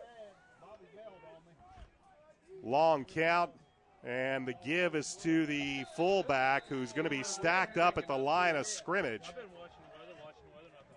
As that was Lane Beeler, and he got just enough to get the first down as he gets it just beyond the 45-yard line, and it'll be 1st and 10 for McCutcheon. Yeah, from up here it was tough to tell. It looks like he got a good spot because there really wasn't much of a hole. 1st and 10 now for the Mavericks. Just underway, third quarter. Avon up 20-0. As back to pass as Morensic fires it out to the near side. Finds Nate Deno, but Dane Thomas right there to break up the reception. It'll fall incomplete. Well, at least they are throwing a football here a little bit, but I'm not quite sure I understand why they're throwing the ball that far for that short a pass. There is no free safety back there for Avon. There's no help in the middle of the field. If they're going to have any success at all or hit a long one here, it looks, at least from upstairs here, like it might be on a slant route or an in route rather than trying to run those outs, because that ball's hanging up there dangerously long, and wouldn't be surprised me to see Avon pick one of those off. 2nd down and 10. Play action pass. Morensic fires downfield. Pass is completed about the 48-yard line. Ball's loose, and they will say he is down, as getting the ball, I believe, was Lane Beeler. Maybe a gain of 3 or 4 yards on the play to the 49-yard line. That'll bring up 3rd and long once again for the Mavericks. Yeah, they've definitely made some adjustments in there at halftime. The first half they were content to try to pound the football from tackle to tackle. It looks like they've decided that if they're going to move the football, they're going to have to do it a little bit, at least through the air. 3rd down and 6 as Morensic drops the pass. Fires to the near side. Pass is just out of reach of Josh Costin. Devin Michael was in coverage for Avon, and that'll bring up 4th down for the Mavericks. Yeah, good coverage by Devin Michael. He's done this now for the last couple of years. Outstanding man-to-man cover corner, and again, they're throwing that ball an awfully long way for that potential short gain. So Jake Shake on to punt the ball. Dane Thomas will settle in and around his own 15-yard line as Shake sets up at his own 35. Gets this one away, a high punt. Thomas this time will call for a fair catch, and he will take it at about the 24-yard line, and Avon will have their first possession of the second half, as they will start right there at around their own 24-yard line, 1st and 10 with 10 minutes left to go, 3rd quarter, and Avon up by the score of 20-0. It looks like Falk's in here at fullback with Derek Tennant at tailback. Daniel Falk, 6 foot, 180-pound senior, getting the rotation here at fullback, as Johnson will give it to Tennant. Tennant will not find a whole lot of room, as he's going to be stacked up by Derek Delancey, a 6'2", 280-pound senior defensive tackle. It'll be a gain of only about a yard for Tennant. Yeah, got another score here. Warren Central up 14-0 over Terre Haute South. Cold, wet, and rainy all across Central Indiana, as the rain has lightened up somewhat, but we don't expect it to stop at any point during this football game. 2nd down and 9 for Avon, as Jalen Edwards lines up as a wideout to the near side. Johnson will work out of the gun. Johnson takes a snap. Now he'll run with it. Tries to cut it up inside. Won't get a whole lot of room. He'll pick up maybe a couple of yards at best before he's brought down. And he'll bring up 3rd down and 7. Still a lot of umbrellas visible here from the press box. Being in the press box is a good thing on a night like tonight. Well, we're just waiting to see if any flurries show up, because it is definitely a little on the chilly side out there. Whoa, Greenwood 41-0 over Franklin at halftime. Greenwood's having a great season this year. Greenwood has looked very strong this year. I have had a chance to call that game against Plainfield, and they have some definite talent on the offensive side of that ball. Yeah, speaking of Plainfield, they were down 27-7 to Whiteland at half. Here's a give by Tennant. He eludes a tackle, reverts the other way. Big block. But it's going to be Tennant's going to get he's going to run about 20 yards to pick up 2. It'll bring up 4th down for Avon. Yeah, Chase Alexander with a nice peel-back block. We don't always often get an opportunity to compliment those linemen for the good things that they do up front. But Chase is, he's, I believe, a 3-year starter, good kid, good solid kid, one of the captains. Hustling all the way, got a chance to come back and get a nice block, and got a good hit on the McCutcheon defensive lineman. Brewer and Elming back deep for Niles Edwards' punt. Brewer will call for a fair catch, and he will take it at the 37 or 38-yard line of McCutcheon. So both teams come up empty on their opening drives here in the second half. With 7:39 remaining in the third quarter, Avon remains out in front by the score of 20-0 as Morensic and the Maverick offense return to the field. As the rain has definitely lightened up, we watched McCutcheon with their first possession here in the second half. They almost ran the ball exclusively in the first half, and they almost threw it exclusively on their first drive in the second half. I backfield behind Morensic. He'll drop back to pass. Looks, fires downfield, has a man open. That's Beaker, and the pass stays up long enough to be knocked away as Matt Batustik was able to get back. As that ball just stayed up and floated a little bit too much, that allowed Batustik to catch up to Jack Beaker and block that ball away. Yeah, he was beat early, on the route, and the quarterback waited just a little bit too long and hung that ball up there, and Matt chased it down and knocked the ball away, made a great defensive play. 2nd and 10 for the Mavericks. 7:33 left to go in quarter number 3. 2 wideouts will come to the near side as Morensic looks over a 3-man front. He will roll to the near side, being pursued by Skaggs, and he's just going to throw this one away as nobody open. Good coverage by the Orioles secondary, and Morensic wisely just threw it out of bounds to live for another play. Yeah, got a score here. Carmel 14-0 over Terre Haute North, and for any of you region people out there, 7-7 Munster and Lowell at the end of the quarter. A lot of football still to be played tonight, and of course the regular season ends next week as sectionals will begin 2 weeks from tonight. 3rd and 10 for the Mavericks as Morensic drops back to pass, fires, and he fires it high. Batustik in coverage. Looks like he was looking for Jack Beaker over on the far sideline, but Morensic put that one high and outside, and that'll bring out Jack Shake once again to punt. Yeah, he also ran that route 3 yards short of the first down, so, I mean, even if he'd completed it, it still would have been 4th down. Good defensive stand again by Avon. The defense has been outstanding the entire night. Dane Thomas will stand back at his own 30-yard line. Shake back to punt this ball away from the Maverick 25. And he got it. Oh, it's blocked. Shake will go back and try to fall on it, and it'll be still loose, and it might be huge. It'll be Avon ball at the Maverick 3. Yeah, huge block by Nick Hanlon. Nick is a backup in the secondary. He got put in there this week. Just great hard rush. Got in there, took a great angle, made the block. So it will be Avon taking over 1st and 10. They'll actually spot the ball at the Maverick 2. As the ball goes out of bounds after Nick Hanlon blocked the punt. As Baker and Green will line up in an eye behind Johnson. Cole under center. The give is to Cody. Cody looks over the right side, takes a hit, but goes into the end zone for the touchdown.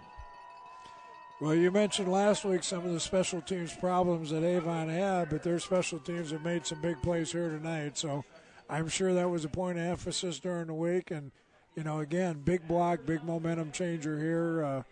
The quarter had gone a little bit back and forth and not a whole lot of offense, and that big block on the punt by Nick Hanlon has, turned the momentum back around here for Avon. Edwards' point after is good. With 7:07 remaining in the third quarter, Avon is out in front 27-0. This is Oriole football on ASO. Tonight's broadcast of Avon Oriole football has been sponsored by Reynolds Body Shop. They are conveniently located at 4325 West Washington Street in Indianapolis, just 4 stoplights east of 465. Call them today at 317-243-2372. They're open Monday through Friday from 7:30 a.m. to 5 p.m. Reynolds has been family-owned and operated for 30 years, specializing in collision repair. Reynolds Body Shop is also an insurance work specialist. Learn more about them on the web at www.reynoldsbodyshop.com. Nick Hanlon blocks a Jake Shake punt, and Cody Baker runs it in from 2 yards out on the very next play, and Avon is now out in front of McCutcheon by the score of 27-0 as Niles Edwards will tee this ball up at the 40-yard line as Deno now back, I believe, with Blake Elming. Edwards runs up and puts a right foot into it. This will be taken and muffed at the 5 and still down. Is picking it up is Elming, and he's going to be dropped at the 5-yard line. As coming down to make the play over on that far side is Brian Stinnett once again. Great football weekend here. I get to watch this game tonight, heading up to Purdue with the Purdue-Michigan game, headed to the Colts on Sunday, and then back out here on Monday to watch the undefeated Avon freshman team take on a 6-1 McCutcheon team. Should be the game for the freshman conference championship. The half, at least, of that freshman team I got a chance to coach a couple years ago when I was coaching 7th grade football at Avon Middle School South. So I'll be here cheering them on, and they've had a great year so far. Mavericks backed up as the give is to Deno around the near side, and he'll pick up about 4 yards to play. You mentioned all sorts of football. Isn't there some team up near Chicago that's playing this weekend? Well, now that you ask, yes. Very, very proud former Northwestern football player. They've started off the season here 5-0. They finally made it into the top 25, 22 in one poll, 24 in another, and they're on the road tomorrow at Penn State. And if they should be fortunate enough to win, they'll already be bowl eligible here, just not quite halfway into the season. So thank you for allowing me to plug the good guys. Coach Fitz up there is doing a fabulous job. It's 2nd down and 6 as Morenzik play-action pass swings it out to Beeler. Beeler is not going to get away from Brian Stinnett, who's able to haul him down after a gain of only a yard or two. Is coming in to clean it up, I believe, was Chad Skaggs. But Stinnett with a fine open field tackle, and it'll bring up 3rd down and about 4. He's, he's just a good, solid player. He does what he's supposed to do. He's well coached. He always gives you 100%. Good, sure, open field tackler. And, one of the things I really like about him is he plays with a lot of emotion. So it'll be 3rd down and 4, 5:40 left to go in the 3rd quarter. Avon up 27-0 as they will move Elming, but the give is to Deno, who finds some room around the right side, and Nate Deno with a good run beyond the 20 up to about the 22-yard line will give the Mavericks one of their few first downs of in actually running the ball or via offensive play. Now I got a report here. Fisher's 21, Jeff nothing, and the report also says it's still raining. I think it's raining everywhere tonight. It is a cold, wet, rainy night, and for Fishers, they are also hoping Zionsville is able to knock off Brownsburg.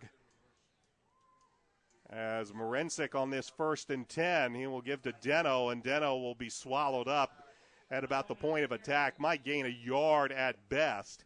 It'll bring up 2nd down and 9. And, of course, for everybody's hoping that Zionsville can beat up on Brownsburg. That could leave a big jumble at the top of the standings. But right now, Brownsburg, at last report, had a 14-0 lead. I have a new report into the 3rd quarter up there. It's Brownsburg 14, Zionsville nothing. Said it's been raining the entire game, and an interesting stat here is that neither team has a passing yard. Well, we expect that out of Brownsburg. They have that fine freshman running back, Tox Akinrabadi. Here's a Morenzik pass, and he just lays this one up. Goes way out of bounds. Of course, Coach Comer there, and we've talked about Tox Akinrabadi, a freshman running back for the Brownsburg Bulldogs. Of course, he had a pretty good brother that played linebacker for the Brownsburg Bulldogs, AJ. And he's doing a great job at Wabash College right now. So Coach Comer there with some fine weapons. And, of course, the Indiana recruit Chase Dutra, who's a multiple threat from running back, wing back, and also in the kick return game. So Brownsburg is going to be strong no matter who they play. And right now, in these type of conditions, like I said, Parker Dunshee and John Nanchef, one of the more prolific duos in the HCC, as Coach Ken Frohigger is going to call a timeout with 4:20 left to go in the 3rd quarter, and the Mavericks down 27-0. We watched earlier this year, Coach and I were at Lucas Oil Stadium. We happened to be able to watch that game between Hamilton Southeastern and Zionsville, and it was a rather odd night for Zionsville. They still managed to put 27 points on the board, only to watch Hamilton Southeastern with big play after big play put 53 points up on the board that night. And I don't think too many people thought that if you had asked Zionsville if they were going to be able to put those kind of points up on the board, that they would be beaten that badly still. I've seen seasons where Zionsville hasn't given up 50 points the entire season, let alone in one night. I was shocked. And it was a tough night, but it is for Zionsville. They are a very methodical team. Dunshee does a great job in directing that offense, but right now, if he can't get anything going via the air, that Brownsburg defense has been stout all season long. 3rd down and 9. As Morenzik is back to pass, and he is going to be swallowed up. And all we saw was a 9 and a 0 closing in and falling down on Matt Morenzik. Elijah Daniel with a big sack back to the 15-yard line. Well, it was a great play. He came free. I mean, how can you not account for Elijah Daniel in your offensive game plan? But Avon just brought more people than than McCutcheon was able to block. They tried to throw a little longer pass. He certainly didn't have time, and he never saw Elijah coming. And even more odd that you have that kind of breakdown out of a timeout.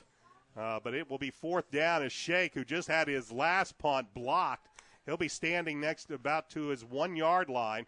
Low snap. Here they come, but Shake gets it off. A high short kick. Thomas will give a fair catch. It'll be down at the 44, 43-yard line of McCutcheon, and that's where Avon will have it. 1st and 10, 3:22 remaining in this 3rd quarter, and Avon up 27-0. So let's say 151 or 51. Hamilton Southeastern up 51-7 in the 4th quarter. And the Royals, ever since that drubbing by Brownsburg, have been a team on fire, really. They had one scare a few weeks ago when everybody had to play that Saturday. They went to Westfield, and they won that game by the score of 41-39, I believe.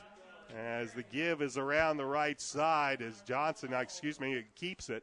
It's a pickup of about 4 yards on the play. Well, you mentioned teams you don't want to play in the tournament, and Southeastern is certainly one of those teams. They're playing their best football of the year right now. They had a couple of very tough losses in the early part of the season, but they're on a nice roll now, and getting ready for that run in the tournament. Nolan Woolley will go as a wide out to the far side of the field. Baker and Green, I believe, in the backfield with Johnson. Johnson fakes the handoff, fires over the middle, through the hands of Sam Bloom, who was wide open over the middle. Slick football, cold, wet night as the rain is picked up, and Sam couldn't handle that one. Yeah, perfect throw, though. Again, play-action pass. Avon does a great job with the play-action game, and they made the fake in the backfield. Cole had plenty of time to throw, and he put that ball right on the money. It did just slip right through his hands. So it'll be 3rd down and 6 for the Orioles. Clock stopped with 2:37 as they'll move Bloom over to the left. 2 wide outs to the left as well. Backfield. McCutcheon comes on a blitz. The give is to Cody Baker, and he's going to be dragged down from behind on a fine play. Penalty flag comes in late. Tackle made by Muncie for McCutcheon. As this flag came in late, we'll see what the penalty flag is all about, but Matt Muncie with a fine tackle, and the foul will go against McCutcheon. So McCutcheon makes a fine defensive play on 3rd down, but looks like they're going to give it all up and give the Orioles a 1st down on the personal foul penalty.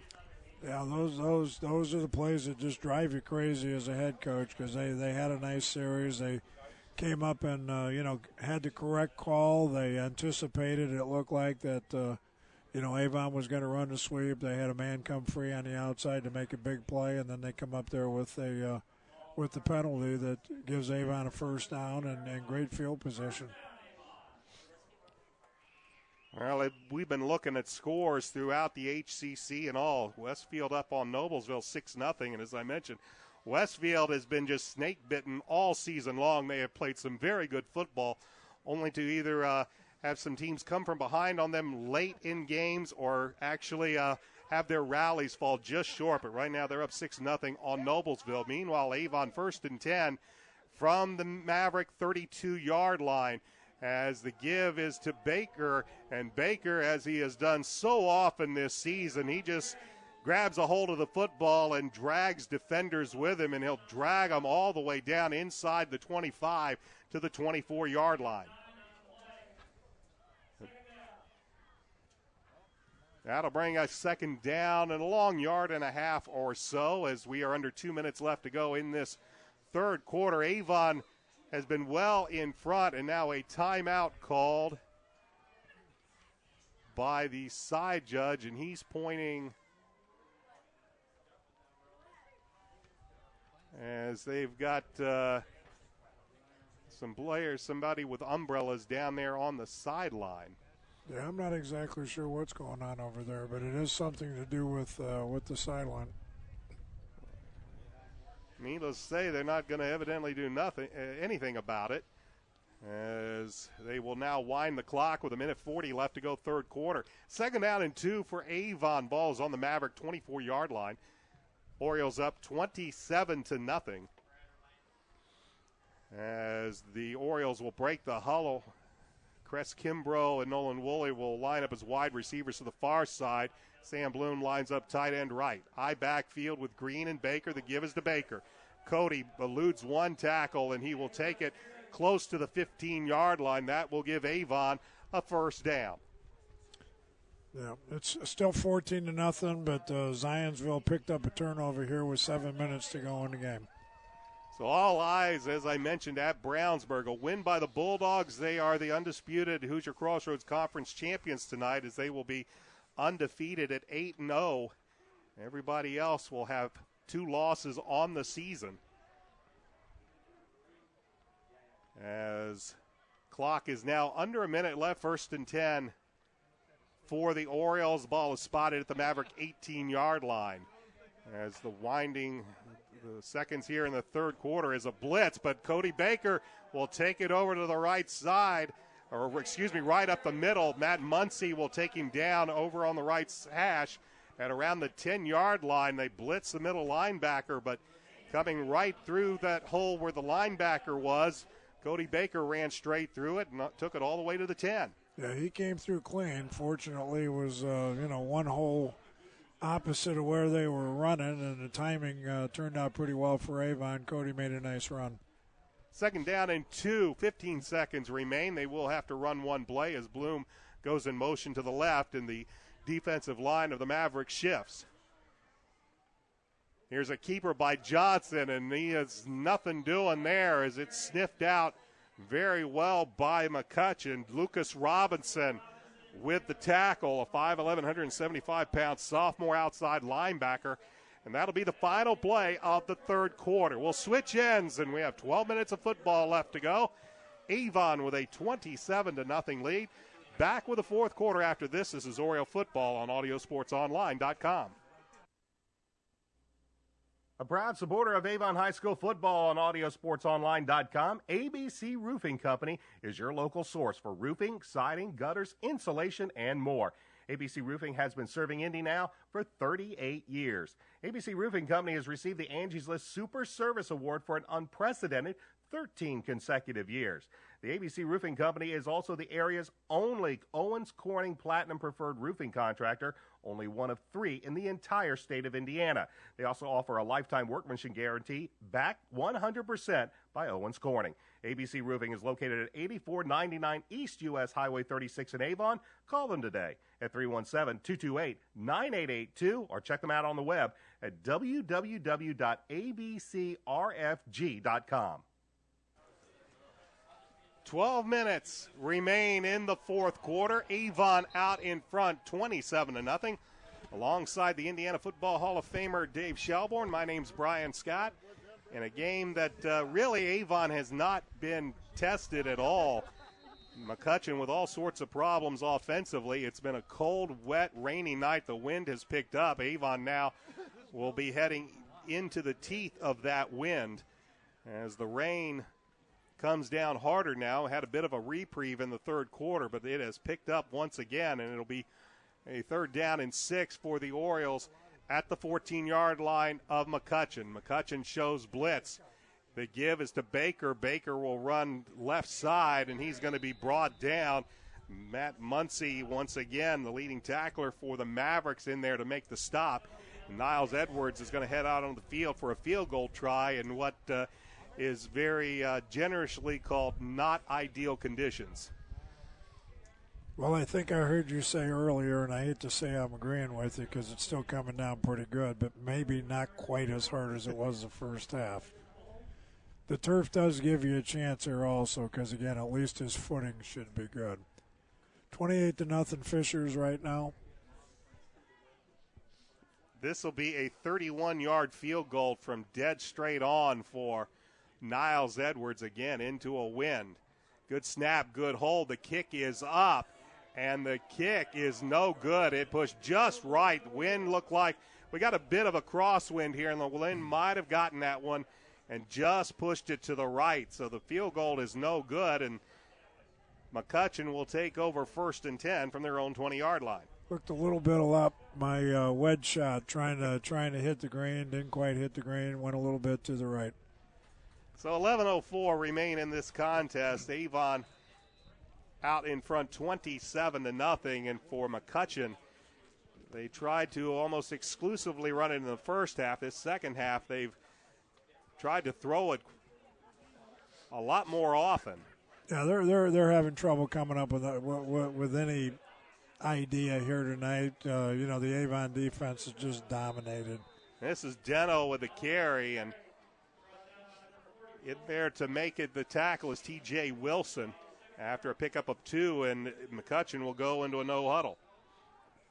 High backfield as, once again, Deno with the carry. He'll look for some room over on the right side. He'll find a few yards, but not much more than that, as he'll take it up to about the 25-yard line. That's going to bring up 3rd down and 5. Yeah, when you're down by 4 touchdowns and you hurry up offense, I'm not sure why you're running the football, but.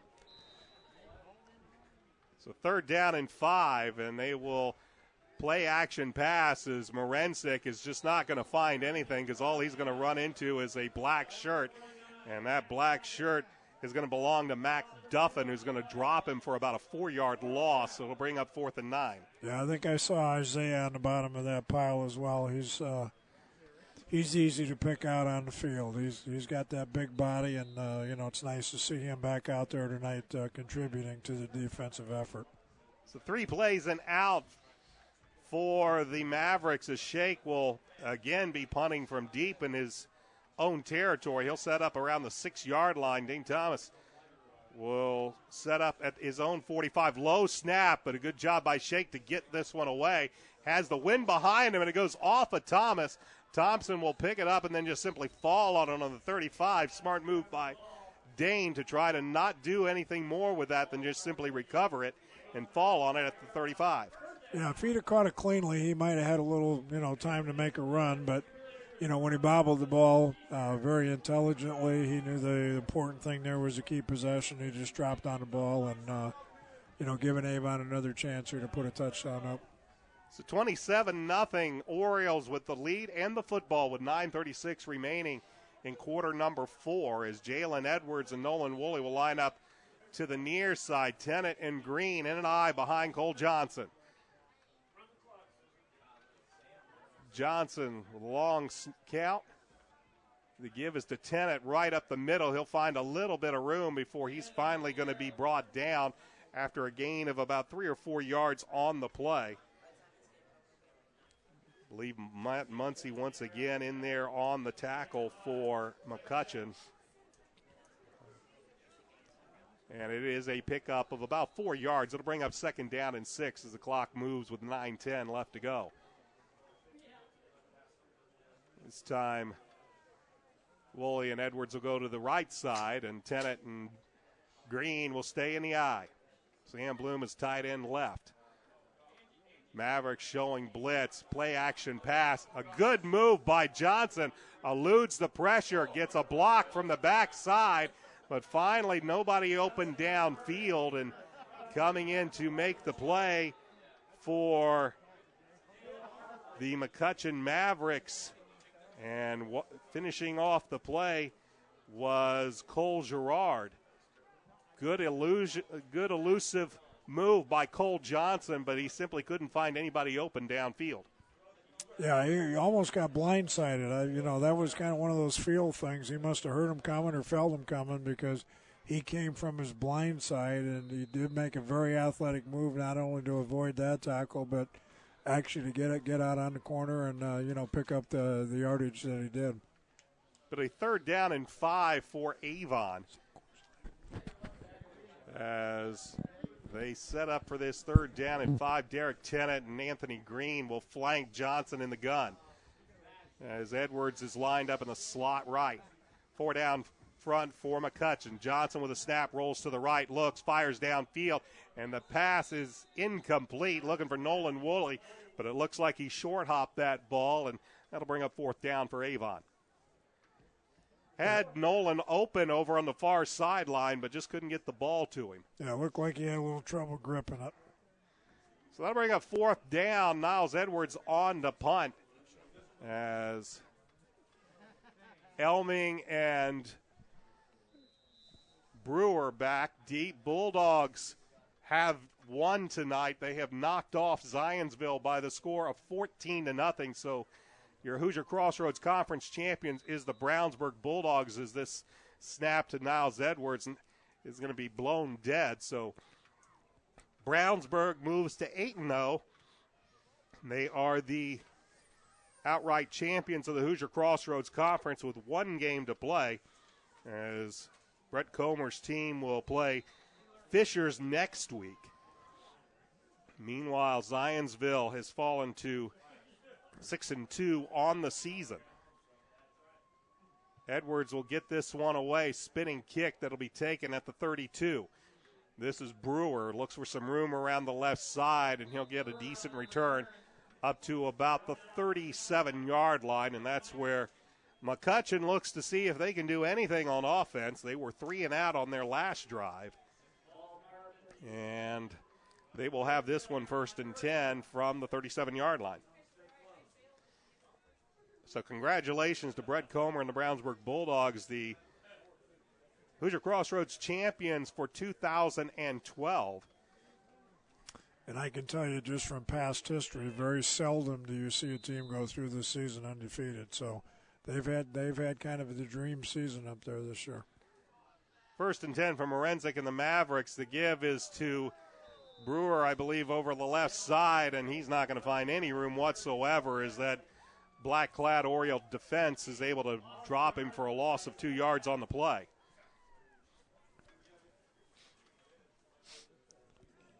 Still 7:32 left to go in this 4th quarter.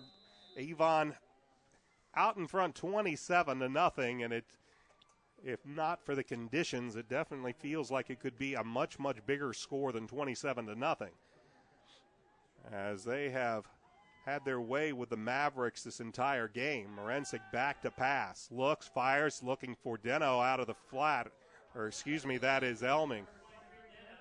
Nope, that is Nate Deno. Made a nice one-handed catch, but got very little out of it, and as coach has been mentioning all game, they seem to make some rather long throws for some very short yardage. Yeah, very nice catch. Ball was a little bit behind him. Got chased down in a hurry, though. Again, Avon doing a nice job just flying to the football, and they got after it and kept it to a very short gain. And, McCutcheon's faced again with that 3rd and long. 3rd down at 11. The ball is on the Maverick 37-yard line as Morenzik drops back to pass, eludes the pressure. Still looking now. He will take off. He's directing traffic, and he's going to step out of bounds. Nope, the penalty flag comes late. He's going to be pushed out of bounds. And he was going to be just shy of actually the 1st down marker, but I believe he's going to get an extra 15 yards after that. And the personal foul will go against Avon. And one of the stories we've watched with the Orioles all season has been penalties.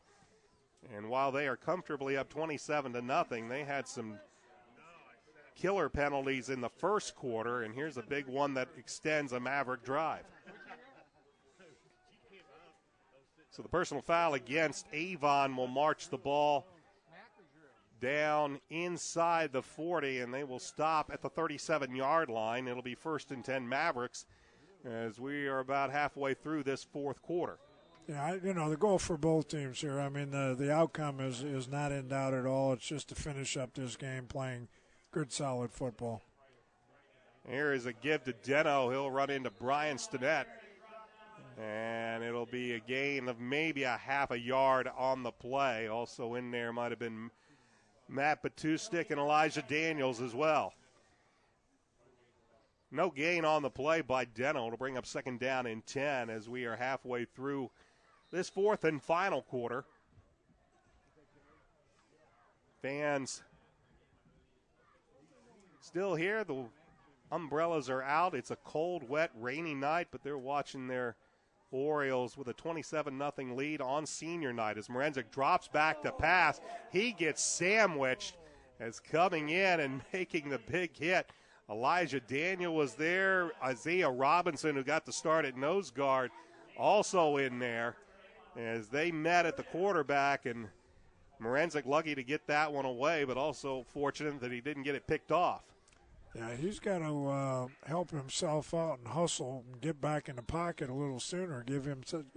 Try to give himself a little bit more time to throw the football if that's his intention. Beaker and Deno will go out to the far side. That's Josh Costin on the near side. They'll set up Nate Deno as a slot left. As Morenzik has 3rd and 10. Looks over a 3-man front, but the give is to the tailback Blake Elming, and Elming is going to push the pile, but he will only be able to push it down to about the 31-yard line. He'll bring up 4th down as Hamilton Southeastern will pick up the win tonight as they won by the score of 51-13 as they were taking on Harrison tonight. Harrison winless still on the season as scores continue to come in. As after tonight, there'll be one game left in the 2012 IHSAA regular season. Sectionals will begin 2 weeks from tonight as Morenzik drops it, and I believe Lane Beeler might have been able to fall on it for McCutcheon. So add insult to injury on 4th down. They fumble the center exchange, and Avon will take over on downs with 4:53 remaining in this fourth quarter, up 27-0. Cole Johnson and looks like many of the first teamers still out there. As Derek Tennant is still there. Anthony Green, Nolan Woolley will go as a wide out to the far side. Jalen Edwards a slot right, and now Johnson will back into the gun. Still plenty of time on the play clock as Johnson takes a snap, gives it to Tennant. It's an end around to Edwards. Edwards on the reverse, gets it to the 40, and he will take it up to around the 43, 44-yard line on a pickup of about 9-10 yards as the handoff was to Tennant. He flipped it to Edwards coming from the far side, and it's a pickup of 9 yards. So 2nd down and 1 for Avon as the clock continues to move. As the rain is all but subsided for now. Johnson in an I backfield. McCutcheon shows blitz. The give is to Baker. Baker with plenty of room finds the hole from the 45 to the 30. That's Falk. Or excuse me, that is Daniel Falk with the carry. Daniel Falk, who took advantage of McCutcheon sending the house. He found an easy hole and just took it up the near sideline, ran into 2 Mavericks and simply bowled them over. And he'll take it all the way down to the It looks to be the 24-yard line of McCutcheon. As he went out of bounds, the clock will stop with 4:02. Kimbrough to the right, Woolley to the left. Johnson under center, high backfield. And the give is straight up the middle, and it'll be to Daniel Falk once again for just about a yard or so.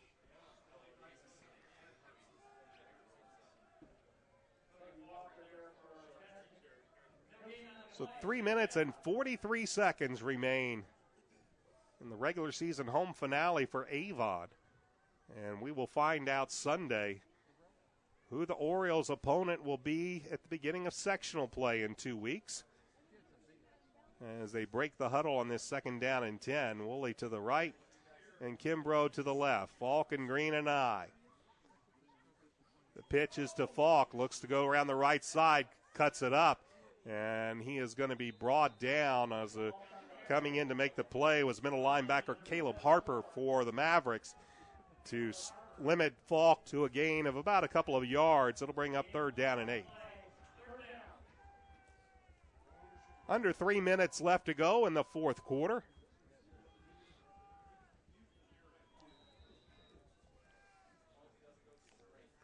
As the Orioles will break the huddle. They got the big run from Falk to bring him down into Maverick territory, and now they'll face a 3rd down and long.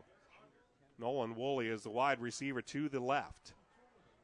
As Johnson looks over a 4-man front, the give is to the fullback, and coming over the left side to the 10, to the 5, and they will say touchdown Avon.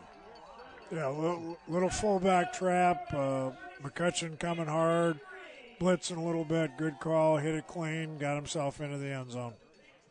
So Anthony Green from about 24 yards out. He gets into the end zone, and Niles Edwards is on to see if he can tack on the 34th point of the night for the Orioles. As Avon comfortably out in front. Good hold as Shatoyevich is able to get it down. Edwards is able to get it through. 2:23 remains in this football game. It is all Avon. They lead 34-0. Back with a kick after this. This is Oriole football on ASL.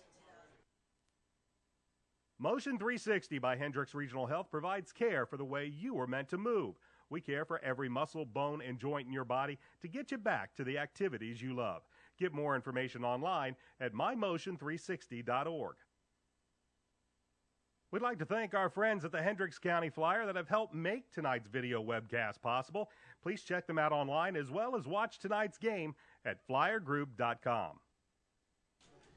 Anthony Green's 24-yard touchdown run extends the Oriole lead to 34-0. As Niles Edwards is on to kick this one away, as now this game really hasn't been in doubt since the 2nd quarter, as the Orioles have stymied McCutcheon on all fronts. As the kick return, the kick coverage teams that let the Orioles down last week at Lafayette Jefferson have been outstanding this week, as they have continually pushed McCutcheon back deep in their own territory, as Edwards will simply squib this.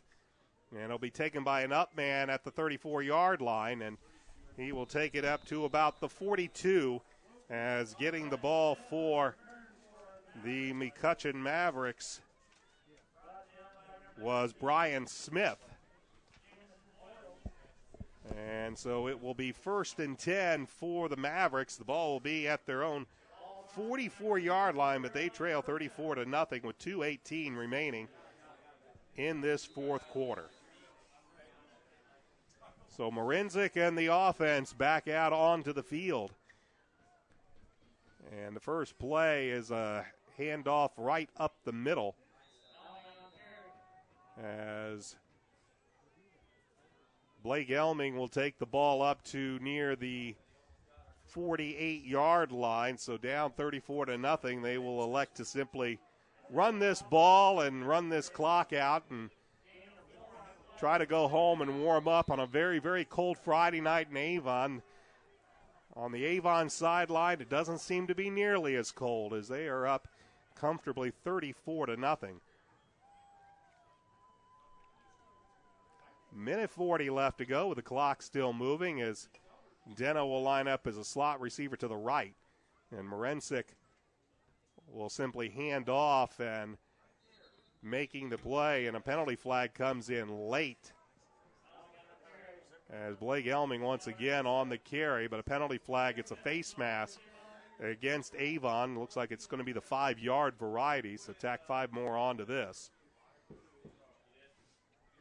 And they will march the ball into Oriole territory, and they will stop just shy, or just around the 47-yard line. It'll bring up 2nd down and 1 for McCutcheon.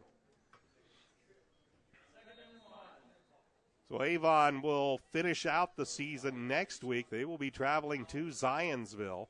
We will have that game for you here on Audio Sports Online. I believe my good friend Aaron Steffi will be calling that game as it will be at Zionsville. Morensic on the pitch. It's a halfback pass, and Nate Deno's not going to find anything because Brian Sinette's just going to make sure to drive him all the way back to about the 41-yard line as Deno was looking for somebody downfield, but the Oriole defense shot through and didn't give him a chance. So the loss will drop McCutcheon all the way back to the 41-yard line.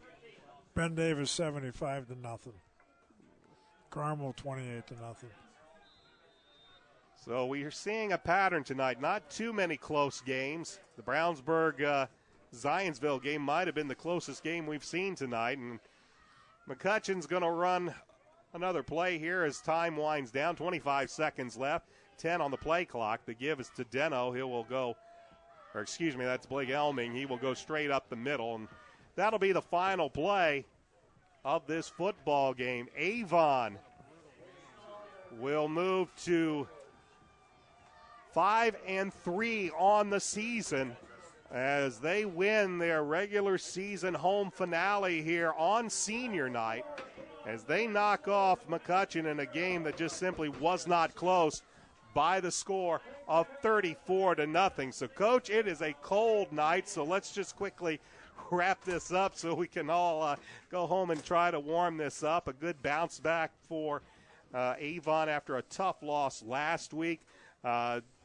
Pretty much knew that McCutcheon wasn't going to be quite the competition that maybe we saw last week with Lafayette Jeff, but still, Avon did well in all phases of the game tonight. They did. I mean, they didn't look real sharp the first quarter, but from the second quarter on, I think they got back to playing the kind of football that, they need to play. They were solid. The defense was just truly outstanding the entire night.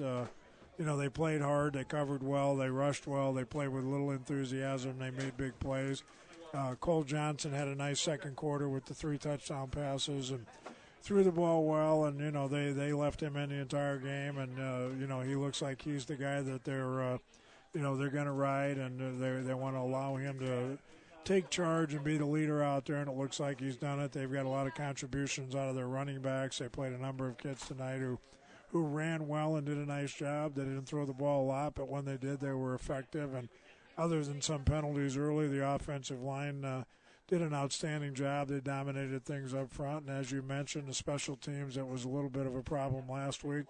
Other than I think the missed extra point was very solid. The coverage was pretty good. The kickoff returns were good. And, overall, I think this was a big boost for, emotionally for Avon. It's senior night, like you mentioned earlier. It's their last home game, and this is the way you want to finish. Almost with a little bit of a boring game. It was pretty methodical, pretty one-sided the entire time. They played with, with some emotion, and they played with a little bit more confidence tonight. I thought, especially again that second quarter, they came out and did very well. In the second half, they just kind of played the kind of football they need to win the game.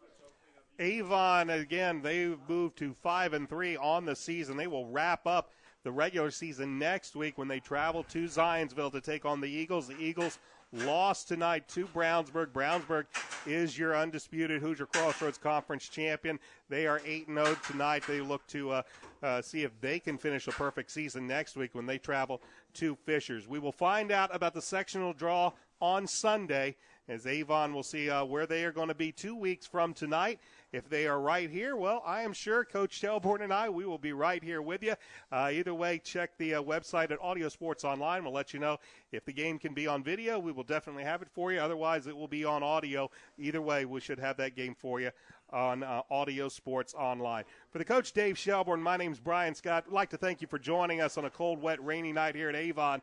We're on senior night. The Avon Orioles have no problem in defeating the McCutcheon Mavericks by the score of 34-0. Until next time, so long, everybody.